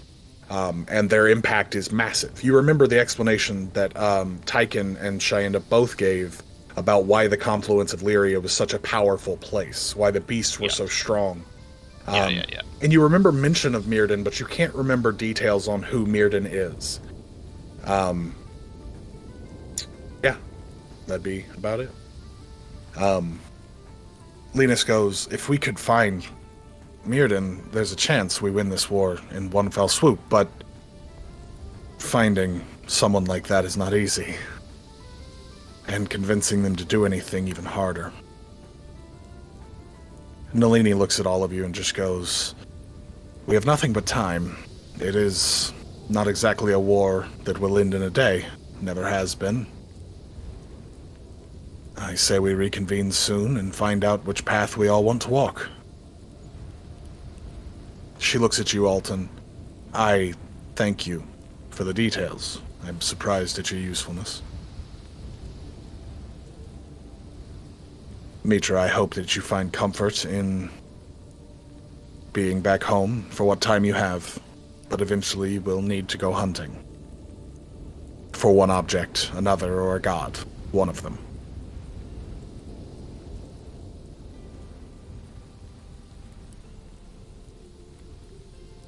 Veer at this point looks up at everybody, kind of gives a half-assed bow. It's like, it's very nonchalant, just, I need to not be here. And kind of walks out of the tent. Linus looks at all of you and goes, I should return to Rima before the king comes looking. I don't want him to know of this. He gives a bow himself and starts on his path. Nalini looks at the two of you.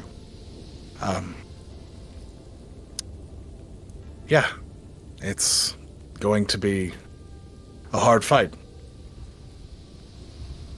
Take some time and make a decision. We will plan accordingly.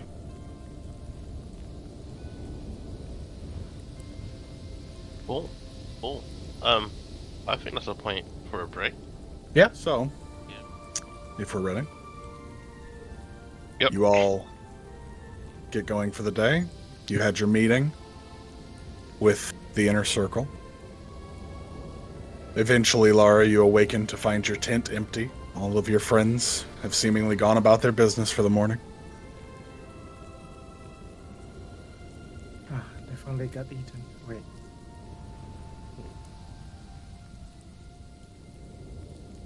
Where is everybody? And do I actually hear, like, other voices outside?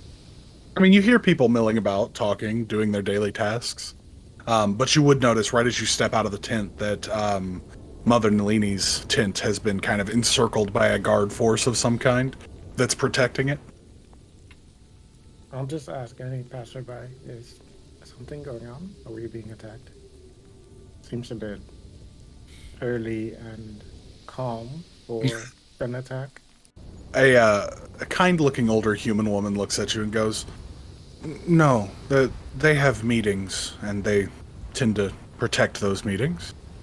I think it'll be done soon. They usually are pretty quick. Who do they protect the meeting from here? I mean, I assumed that you were all, like a well-oiled machine. So, why would you need protection for a meeting?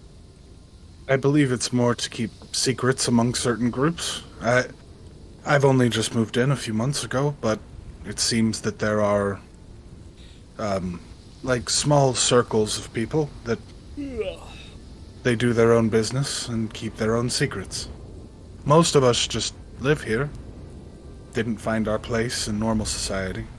Came here and found a place to rest. Found community and protection. I see. I didn't catch your name. It's Myra. Myra. Right. Myra. Is there anywhere I can procure weapons or some kind of clothing or perhaps equipment for going out into the wild? I believe the forge is on the southeast side of the camp. She kind of points in one direction. They tend to do upkeep on the weapons for any passers-by that join our camp for a time. I thank you. I know that over here, generally you trade for goods and information. So, is there perhaps anything I can give you for giving me this information? Oh no, it's fine. I I must be going. And she starts to kind of head in a direction towards the outskirts of the camp. And you notice now that on the one outskirt closest to where your tent is, the dwarven fellow has set up like a bathing system made of like brass that's been carved out. And he is like basically trading goods to give people their baths, and you guys just did the run for him. Um, but you were well paid for your job. But she kind of hurriedly goes over there while the water's still hot and gets ready to step into one of the side tents that you can see steam coming out of the vents at the top. It'd be about this point that Alton and Mitra, you guys would be ushered out of Nalini's tent. The guard presence seems to have started to walk away and leave. But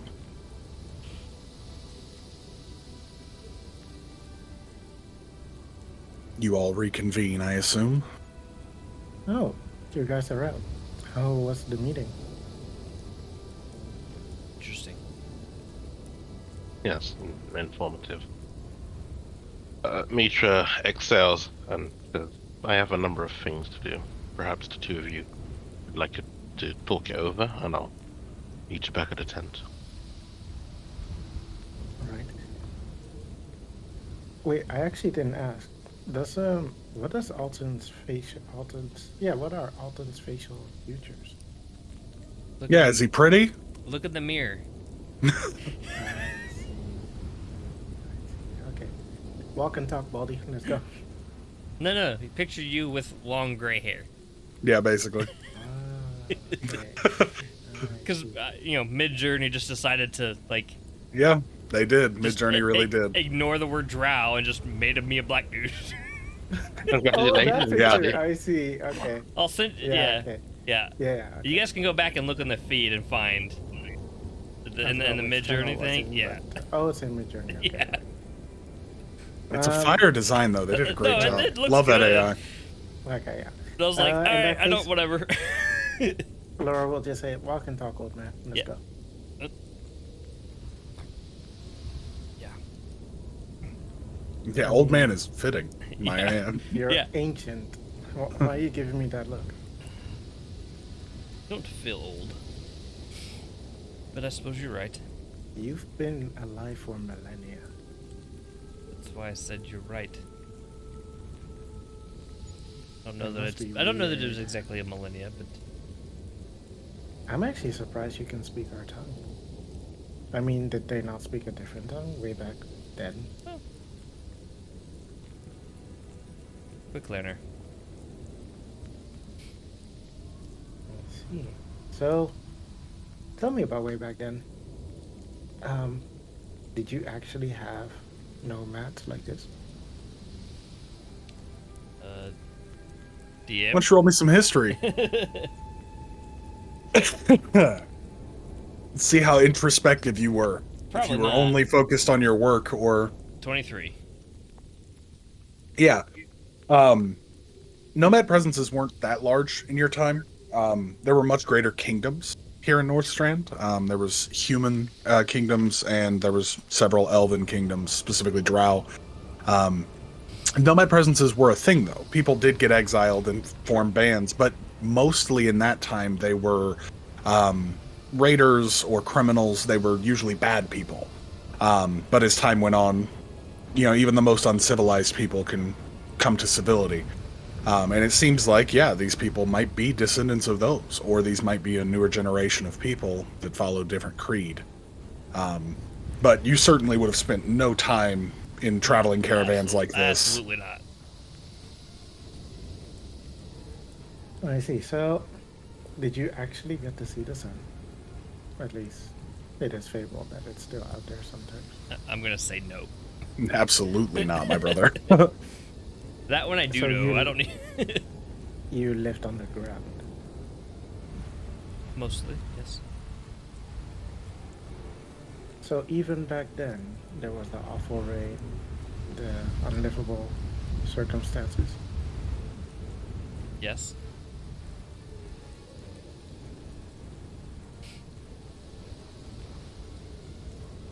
That's a bit disappointing. Was there no way to actually live above ground with your technology? I can only assume your technology was more advanced. Iris was a magocracy. Yeah. There was very little technology at all. Almost everything was done through magic. I wouldn't know. That's why I would. I'm informing Yeah. him because we haven't had time to sit down fully. Right. And I convey that. Okay. So, did you never wish to go? But never felt the need. Irish Tell was my home. My family.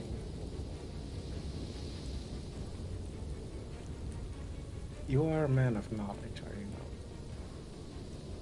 Yes. A man that wishes to further gain knowledge and find the unknown?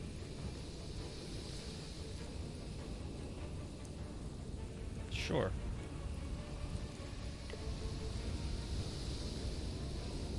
I just. You know, you think that in all this time that has passed, at least someone had the ability to stay above ground and live there comfortably, and even in your time, it was not a thing that is concerning. If that was a thing during my time, it's not something I would have known. Okay. Most of my young adult life was spent studying ruins.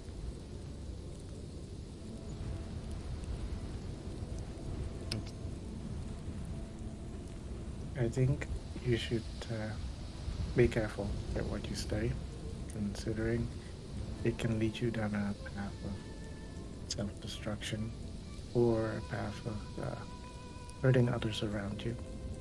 Because I knew one quite like you, and it is fair to say that his ambitions often led to danger for himself and the group.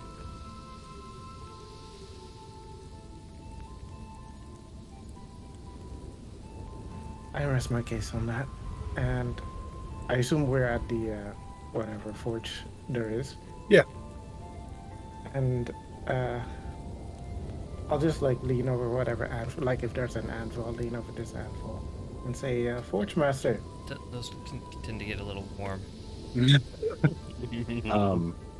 At this point, a dwarven figure, a very stout, heavy-set guy, turns and he goes, "Aye, Do you have weapons by chance? I mean, of the smaller kind. Short swords, daggers. like a toothpick? What are we talking?" No, short swords and daggers. Yeah, and he goes to a chest that's off to one side of the forge, flips it open. Inside there is a smattering of very benign, normal daggers. Nothing magical or special in any way, but a collection of them. Do you have anything special? Let's see how your luck is today. Nope. He digs and roots around for a time. Eventually, he pulls out one that the make is much more fine than most of the rest. It is mostly black iron with these kind of swirling engravings on it, and he goes, "I could sharpen this up, but I don't think it's special like that one." And he points to the needle that you hold in one hand, as if, you know, that's a normal thing to keep on your person at all times. Just a swirling gold needle. You know what this is?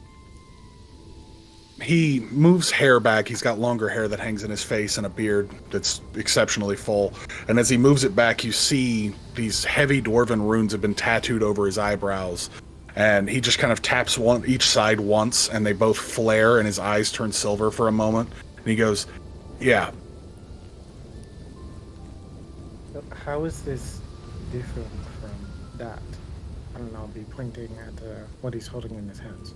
He goes, This is a showpiece that some rich asshole gave. That was made by someone who knows magic. Being the runic scholar that I am, the fuck is Indeed. on his head? On his head is old Dwarven of your era, words of power that are basically divine sight written literally across his brow. It is quite literally a way of putting a spell onto a person that's not magical. Fascinating. A way of it's akin to out of game, like an Ioun stone almost. Except that it holds only one spell that refreshes daily, where he can use it as he needs to, within reason. If he does it too much, there's probably a chance of failure. But he doesn't seem to need to use it that often here. Right. People don't tend to have a lot of magic. Right, so are you able to perhaps infuse the one you're holding with something? I'm not exactly an enchanter, but I could maybe hope a passerby could handle it eventually. How long are you planning on staying? I'll look to Alton and say, how long? What were our plans? I believe you were going to tell me something.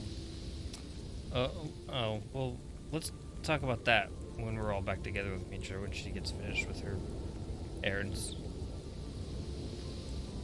I am not sure how long.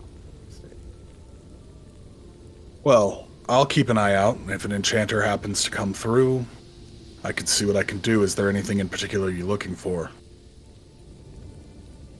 Let me think. Theoretically, with the correct materials, I could enchant it, right? It would take a great deal of time, but yes. Right. I would assume either something subtle. So, I am not familiar with spells, I'll say. So, I guess something that either makes me subtle or makes me less seen. Or, I don't know, perhaps something explosive, something dangerous that hurts my enemies. I mean, considering we're here, and I assume you know that we'll be battling these creatures, generally just something that will help me. As you say these creatures, he's like like spiders? Like, oh, I see. I'll regale him with the story of how my brother died and how big the beast was, to kind of give an indication of what I'm talking about. But I won't mention what they are called. I'll just mention that I thought this was some kind of beast of legend, and for some unapparent reason, it is real. you see him like get a shiver as you talk about these large ankegs, and he's like, Does he believe her? sounds... Yeah. Yeah, this character is not exactly great at reading people. Right. He's like, well, that sounds awful. And you see him literally get like a cold chill thinking about big bugs. And he's like, Don't we all? I don't know that I can make a toothpick, and he holds the dagger up, do much to something like that, but I can certainly try, I guess. What are you planning on trading if I do this for you? I'll grab out the 20 strange coins that I have, and I have a long rapier, which is gold, that I also got from the same treasury. And I'll see if that's enough. So I'll just put those wherever I can, and I'll ask him if this is perhaps enough. He looks over the coins for a time, that flare still hanging in his eyes. He goes, again, a nice showpiece when holding the rapier. He goes, I could probably have it arranged for these. I'm sure someone will be interested. Perfect. Well, I will have a message sent. You have a place among us, correct? You're not just a passerby? Does the name Mitra by chance say anything?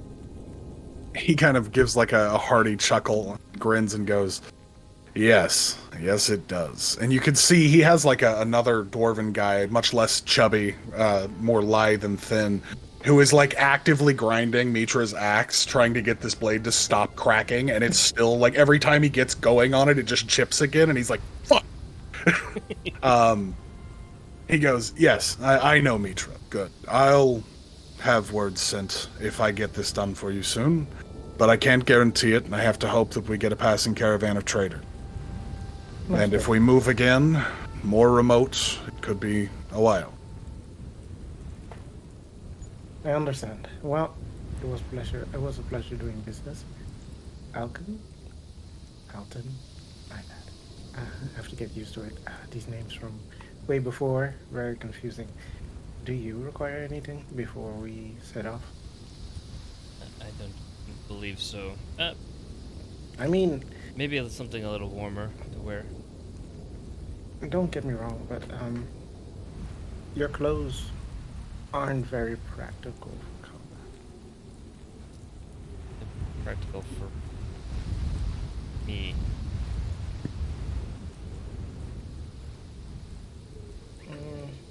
I don't fight hand to hand with weapons. I fight with my mind. That's all well and done. However, if you need to climb for your life, climbing like this is just won't do. Are we in a tent right now?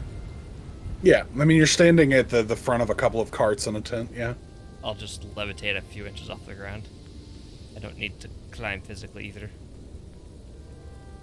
Okay, Just set myself back down. if you say so. So nothing at all? Like I said, maybe some warmer clothing, but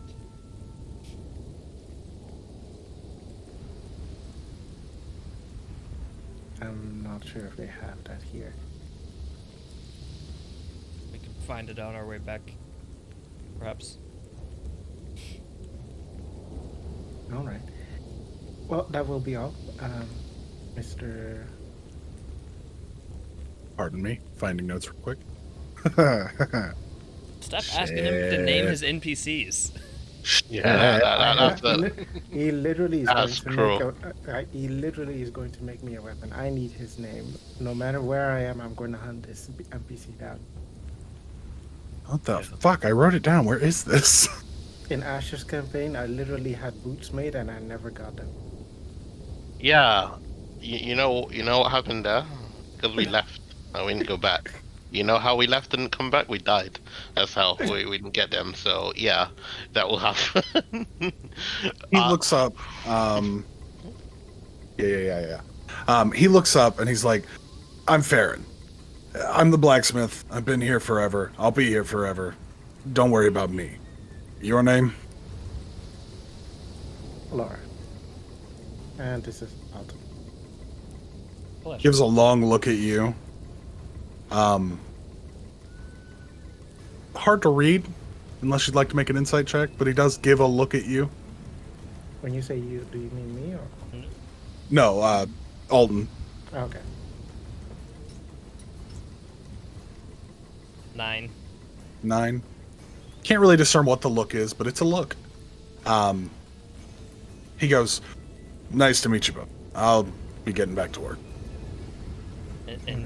In Dwarvish, I'll just say, pleasure. Yeah. Wasn't expecting that, was he? I'm sure. It doesn't take you guys too long before you find the same clothier that Mitra went to the night before.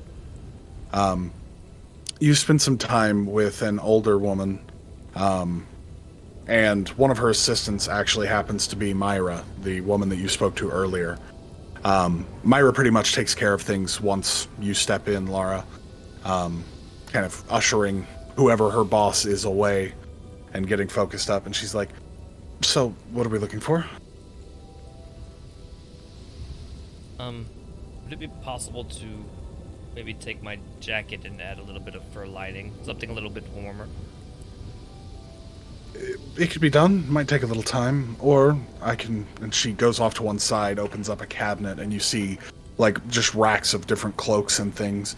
She pulls one out that is like a deep purple. It looks like it's been stained by wine, maybe, to get it to the color that it is.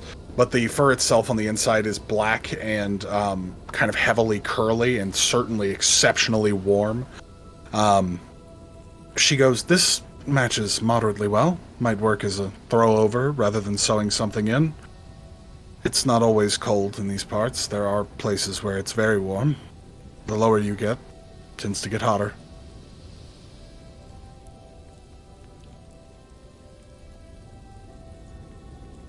Sure. I think it'll do fine. What do you have for trade? Anything you're looking for?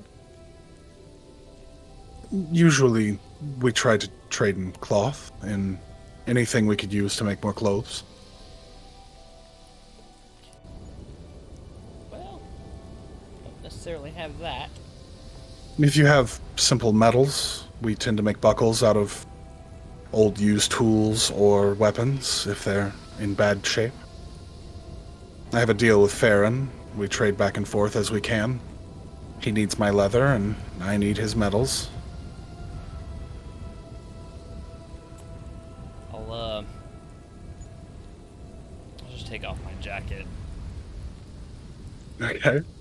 Yeah. She goes, "This is far too kind. Not exactly an even trade." She goes to one side, starts pulling out like a few belts and like just strange haberdashery clothing, you know, things that you might need extras of, like socks and belts. She gives you another 2 cloaks in case you would have something happen to the first. Oh, I don't. It's quite all right. This is much finer make than anything we make here. It's also ancient. You see, like, there's just a look of concern, like, ancient. It's Well, the cold is a little colder than what I'm used to. yes, indeed. I'm sure I'll get more useful out of viewers than I would this. So be it. If you have need of it, you could certainly come back and trade again. I'm sure no one will find worth of trading for this anytime soon. And she puts it up on one of the larger hangers that she has. Feel free to do with it as you will. I don't know that I'll be needing it anytime soon. Are you sure you were smart with it? It's just clothing. It'll be okay. Isn't it a reminder of home? To some degree, yes, but I'd rather be warm than reminded of home. I understand. I'll be with you in just a moment. You can tell his mind is very much function over fashion over. Well, he does like finer things. He's not an idiot by any means. He's not going to keep something that's not going to keep him warm. Oh, you mean function over form? Yeah, yeah. Ah, okay. Alton, if you would, I just have one more transaction to make, but you can go on ahead and I'll meet you. It's quite all right. I'll be happy to accompany you. All right. Laura will go into her backpack, and she will bring out this teddy bear that is currently missing like a leg, and is very dirty, and over the past. Wait, but you can't fix it, right? Like you can't. No. No, I can But make it not you dirty. can. I can make it not dirty. Laura, Okay. you have mending. I know, but I want it to be done by hand. Okay. Have a needle as so- well, right? Pretty quickly, after you start to pull this teddy bear out, Myra looks at you and goes, "I understand." She takes it to the side and works with impressive speed. This woman's done this for a long time, and you might stand there 5-6 minutes before she has the teddy bear back in full working order, leg reattached, everything just right. She's tightened the sewing on the eye buttons, and she's restitched the mouth seam where it had busted and a bit of the stuffing was coming out. She gets it pretty well done. She's like, "It'll take a little while to clean it," and then at that point, Alton's like, "Bam!" and it's just fucking clean. So, yeah, your teddy bear is in full repair. Hard days on the road ahead, Sir Fluffington. You don't trade for cash, do you? Or money? We can take gold, but not usually. It depends. What are you looking for? I just so happened to see that you got some new clothing, um, and I'll point to Alton's clothes. How much? Call it 50 gold and we're square. That's an expensive fucking jacket. How about 40? Fine. As you start to count out 40, once you get to 35, she scoops it off the table and goes, "Thank you." And then hands the coat back to you, Lara. Okay, and I'll hand it to Alton, and I'll say thank you for helping me with my teddy bear. And I'll stash the teddy bear and grab the other stuff, and I'll be done. Yep. Unbelievably, it still smells like home. That teddy bear is still almost perfect. Almost. Thank you, Laura. That was very kind of you. Wasn't necessary, but very kind. Thank you. She won't reply to that, but yeah, she'll keep walking. Mitra, what are you up to in this time? If Mitra was more modern, she'd be like, "Oh, it is too. I'm definitely dating." But that's that's not the case right now. Mitra is going to go off in search of people. She's pretty certain do a bang up job of memorializing people, which is to say, doing tattoos, thick tattoos. So she's just going to go and see if she can get some tattoos done on her, a bit of skin engraving. Yeah, and what she wants to do is get a tattoo to, I mean, it's something she shied away from, but with the recent experiences, she would like to get something to maybe simple, even just like a runic letter or something of the sort. It's like to memorialize the family she lost at a young age, to remember the friends along the way that she's lost, and she thinks of that one grave of her kin in the confluence that she prayed at as they were before they discovered the longhouse for the first time. So that's what she's going to do. So that's the first course of action. Then once she's done there, she's going to try and circle back for her weapons, then reconvene with the group. Okay. You spend some time with another Goliath that you've known for a number of years. He's significantly older than you, goes by the name Vash, and he is like the de facto tribal tattoo guy here. He has apprentices over the years. Most of them end up leaving and doing work elsewhere. So he is pretty well stayed as the lead guy for doing any skin work here. You spend some time discussing designs, most of it done in giant form, since it is more your speed and more his speed as well. But you get some work started. It'll take some time, a number of days of sessions, healing in between and all that.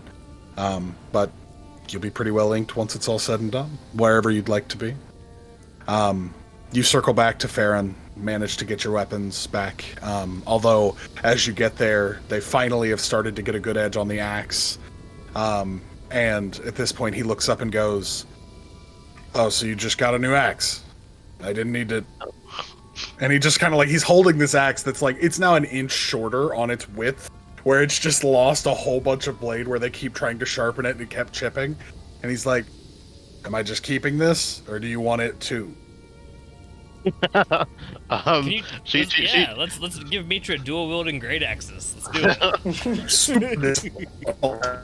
She's a bit bashful about it. Like, I didn't plan on getting this. You can keep it, but the javelins I'll take. And the thank you. You can see like exhaustion. He's just like, "Fuck me." He starts pulling out all of the javelins that you need, gives them back, gives you back one of your hand axes. And you can see now that the edge on almost all your weapons was gone. I mean, you had been fighting hard for the last few weeks, And so almost all of them are a fair bit smaller, where they've lost some mass in the sharpening process. But they all look to be in fine ship shape now.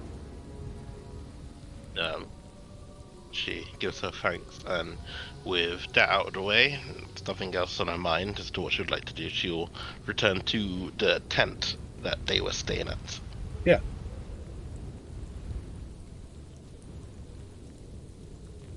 So, you all reconvene at the tent then. Yes. I think so. So who gets there? Who's gonna get there first? Would it be Mitra or the other two? Mitra certainly beats them there. I mean, they spent time shopping, haggling, doing Yeah. things. Yeah. Yeah. Okay, it makes sense. Okay, so she's sat waiting by the fire. The gem is not too far away from her. It's definitely within arm's length. And her new axe is near one of the corners of the tent. Not too far away, but it's near a corner. Just resting. And then she says, "Well, you returned. I trust you've got everything you were looking for." Yeah, more or less. She looks at Alton and it's kind of like she raises an eyebrow, like, "Are you missing something?" No. That did Laura give her back his coat? Yeah. She gave it back to him. I have it. Okay. That doesn't mean I'm wearing it. Okay. Yeah. That's one thing. Is she's like, "You no? Well, never mind. Did you tell Laura about what happened?" So I thought it best that we speak to her together. Okay. Well, Mitra goes on to give a brief retelling as to what's happened, and she does get to some suggested courses of action, which is the path by Dyrus Tell, to learn about Alton's father's work to possibly repair the jewel, the gem. There is the possibility of working with one of the members of the inner circle to go to King's Fall, or is that Rima? Rima to try and convince the king, or something of those along those lines, or to try and find one of the walking gods. Which is, I believe, both Shyenda and Tykin mentioned them at once, but. Laura, if you would, roll me a religion at advantage, because you grew up in a religious city, you would know a fair bit more. 10. 10. Growing up in Whitespire, there is plenty of stories about the capital. The capital is the center of wealth and power for the kingdom here in Northstrand. And the capital city, Rima, King's Fall, was quite literally built on top of the relic of when Mirrodin was conceived in this world, when he started to exist, when he took a mortal form. When he took mortal form, a massive hammer appeared and slammed down on the earth in the middle of one of the largest hollows here. It opened hot springs and basically created a livable space for people. And in protecting that space, Mirrodin died for the first time there. Rima is built on the remains of a massive hammer.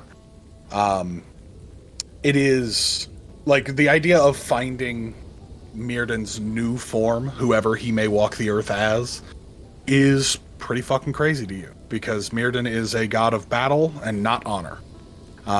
He is a god who, rather than fighting for valor's sake, for being good, he is fighting to be strong, no matter the cost. Dirty fighting is fine, as long as he wins. Okay. And so, the idea that Mirrodin not only walks the earth again, news to even you, someone who at least knows vaguely of the gods, even if you're not a follower, but the idea that Mirrodin walks the earth and may possibly be nearby, pretty fucking weird. Like, maybe even a little scary. But yeah, you would very quickly catch on to that, because the walking gods pantheon is fairly small, and word travels quickly of their deeds in this world.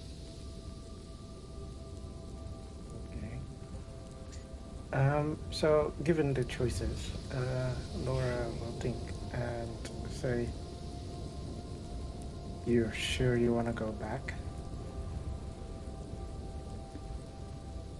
You're asking if I'd like to return to Aristel?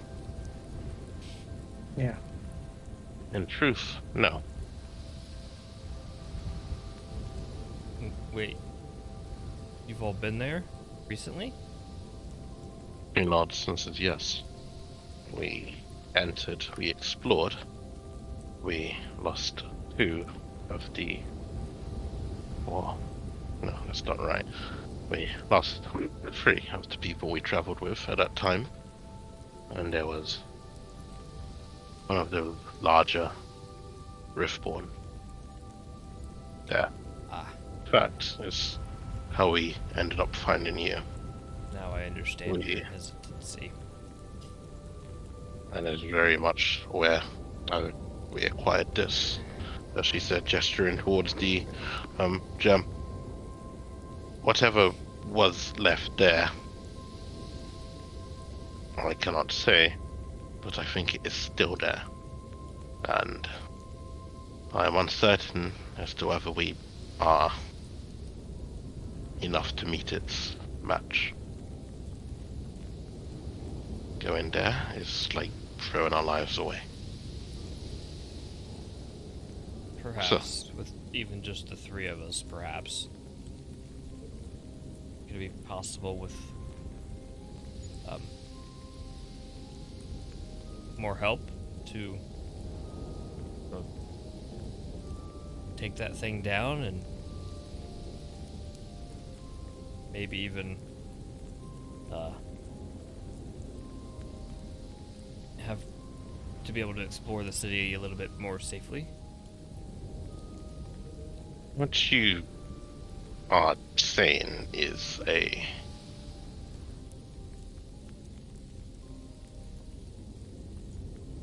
It sounds much better when we are far from the danger.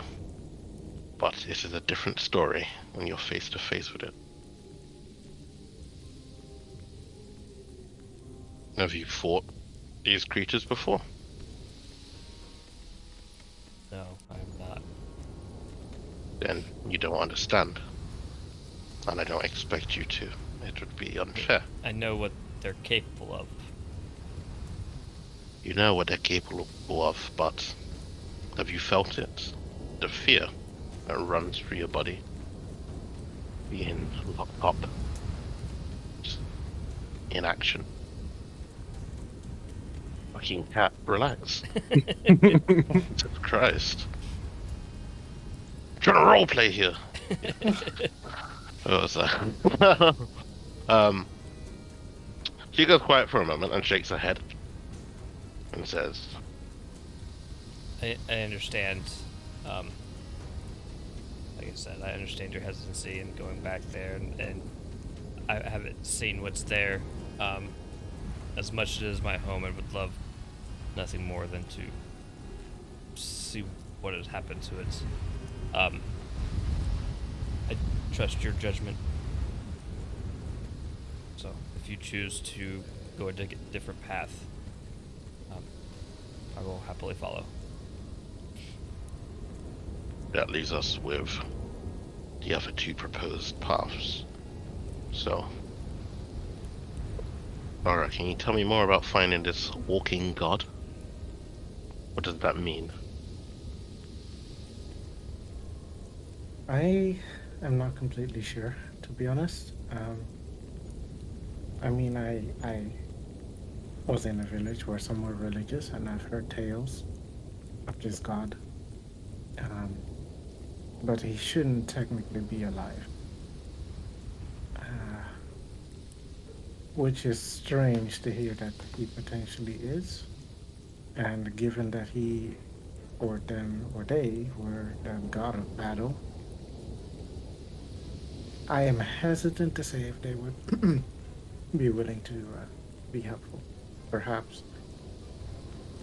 having a great battle against one of the greatest dangers of this world, well, so I say, is enough to persuade him to help, but that we can only tell once and if we find him in this capital city.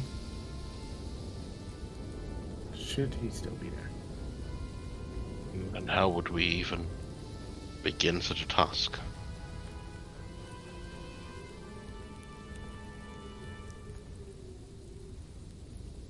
Laura will look at Alden. You wouldn't happen to be acquainted, would you? I'm not that old. Okay. I see. Well, did you say that he may be in the capital city? Perhaps. At least, so I was taught. Okay. Then, another path we can take is to work with one of the members of the inner circle. Linus, he's experienced with the Riftborn. As I said earlier, he plans on, well, it is a hope to get the king to assist us with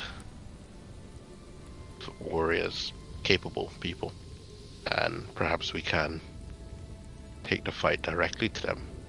However, I think that's off in the distance. For now, this path possibly takes us towards the capital.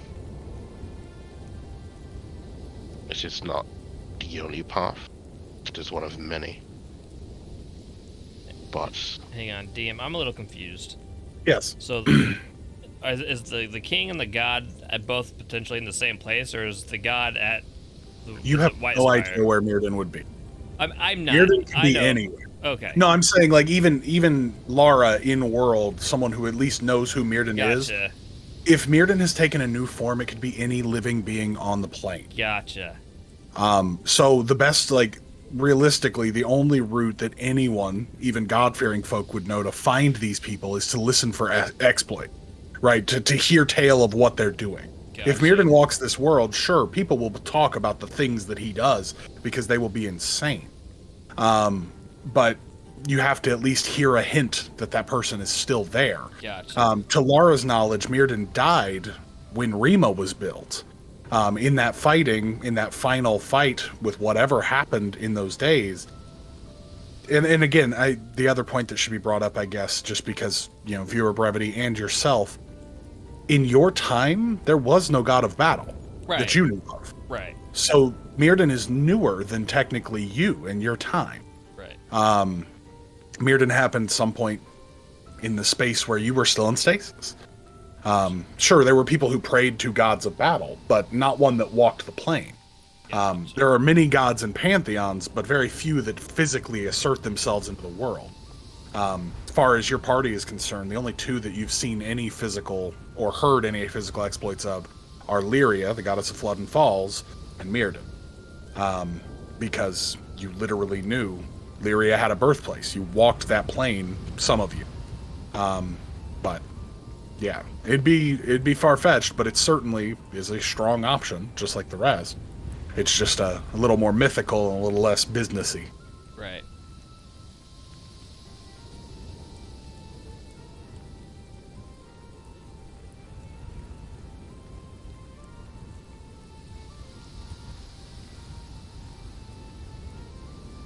Well,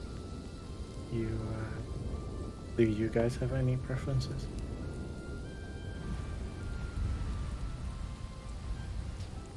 well, I've said my piece.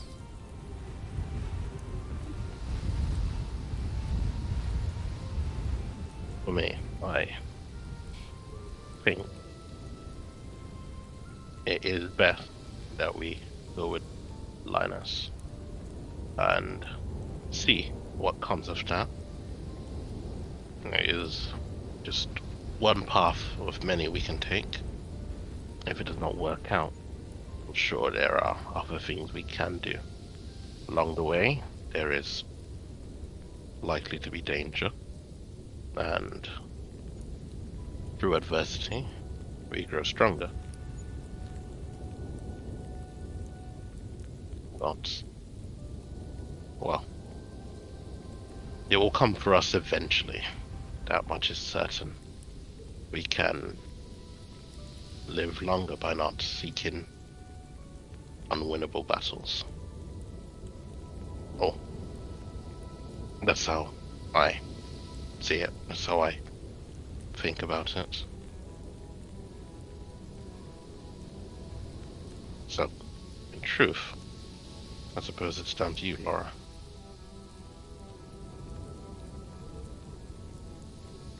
I think I agree with your sentiment.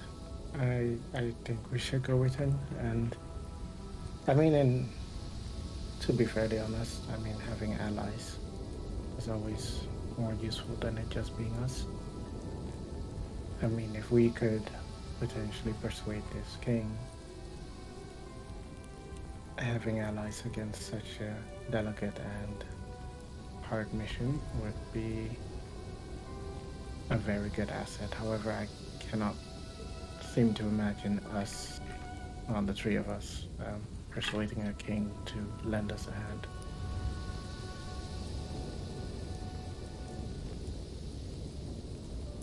Then, certainly, we should hope to come across allies that may be better at that. Also, proof of what's going on.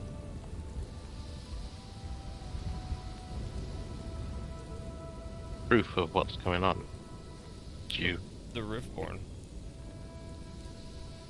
would like to show proof of that Obviously, to a king? Obviously, we will show proof to the king. The king realizes that these are a threat to everyone. They'll have to take some sort of action. Would he not? He stops to consider it for a moment before shaking her head and says, "Do you believe these people act in their self-interest? If that was the case, the enemy would not have persisted for so long.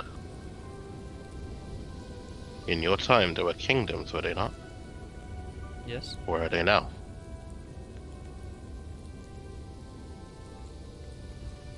Broken and ruined. It is not a guarantee that if we can impress upon the king the severity of the situation, that he will come to our aid.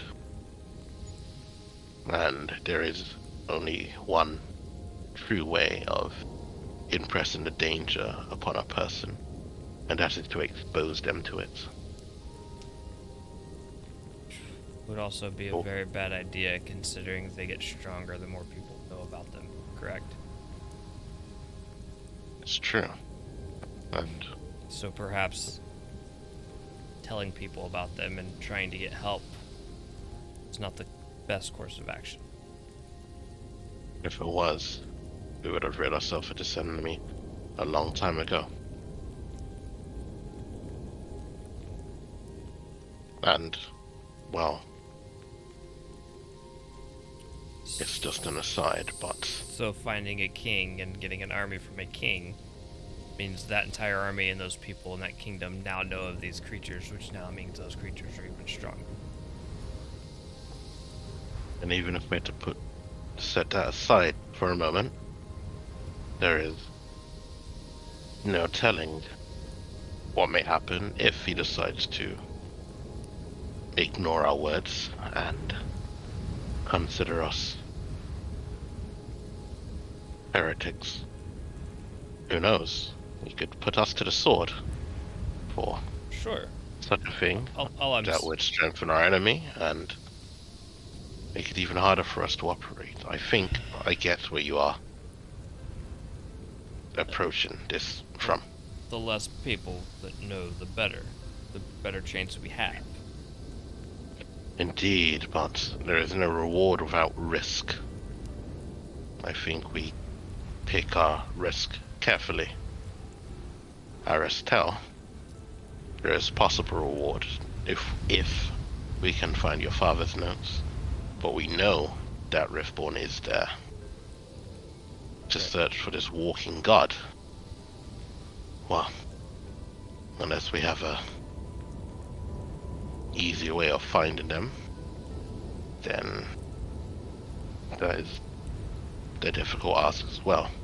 Within the realms of what looks to be possible, particularly the allies we already have, this might be something. Could everybody roll me perception real quick?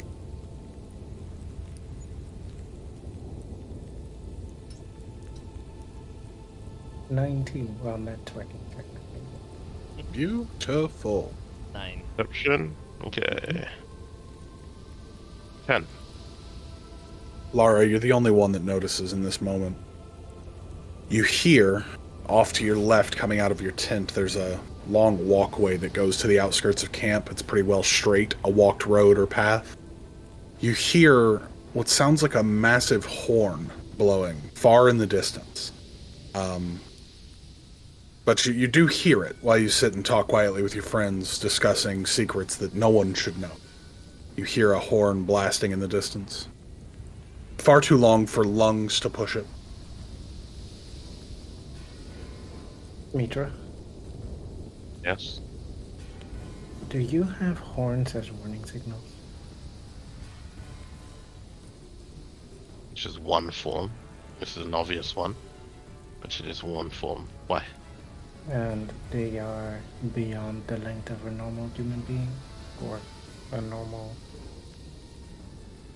human She just looks at you like, isn't that a stupid question? Like that's the kind of look she's giving you. Like, there are a lot of normal people here. So I think you need to sound the alarm. she gets to her feet, kind of like a bit confused. Do you mind explaining? She says as she walks across to grab her axe. Do we hear the horn Definitely. now? Now that she's pointed it Yeah, out? now that it's been pointed out, you certainly hear it. It blows for a time, and now it's finally stopped as you talk. You did hear it now. Okay, then why don't you run and speak to the others? You're as welcome here as I am. So she's grabbed her great axe, and now she's gone to pick up the jewel, and she's begun the process of like tying it to herself. Go on, go. So Laura will just run out of the tent. As you step out with a 20, you said? A natural 20? Yeah.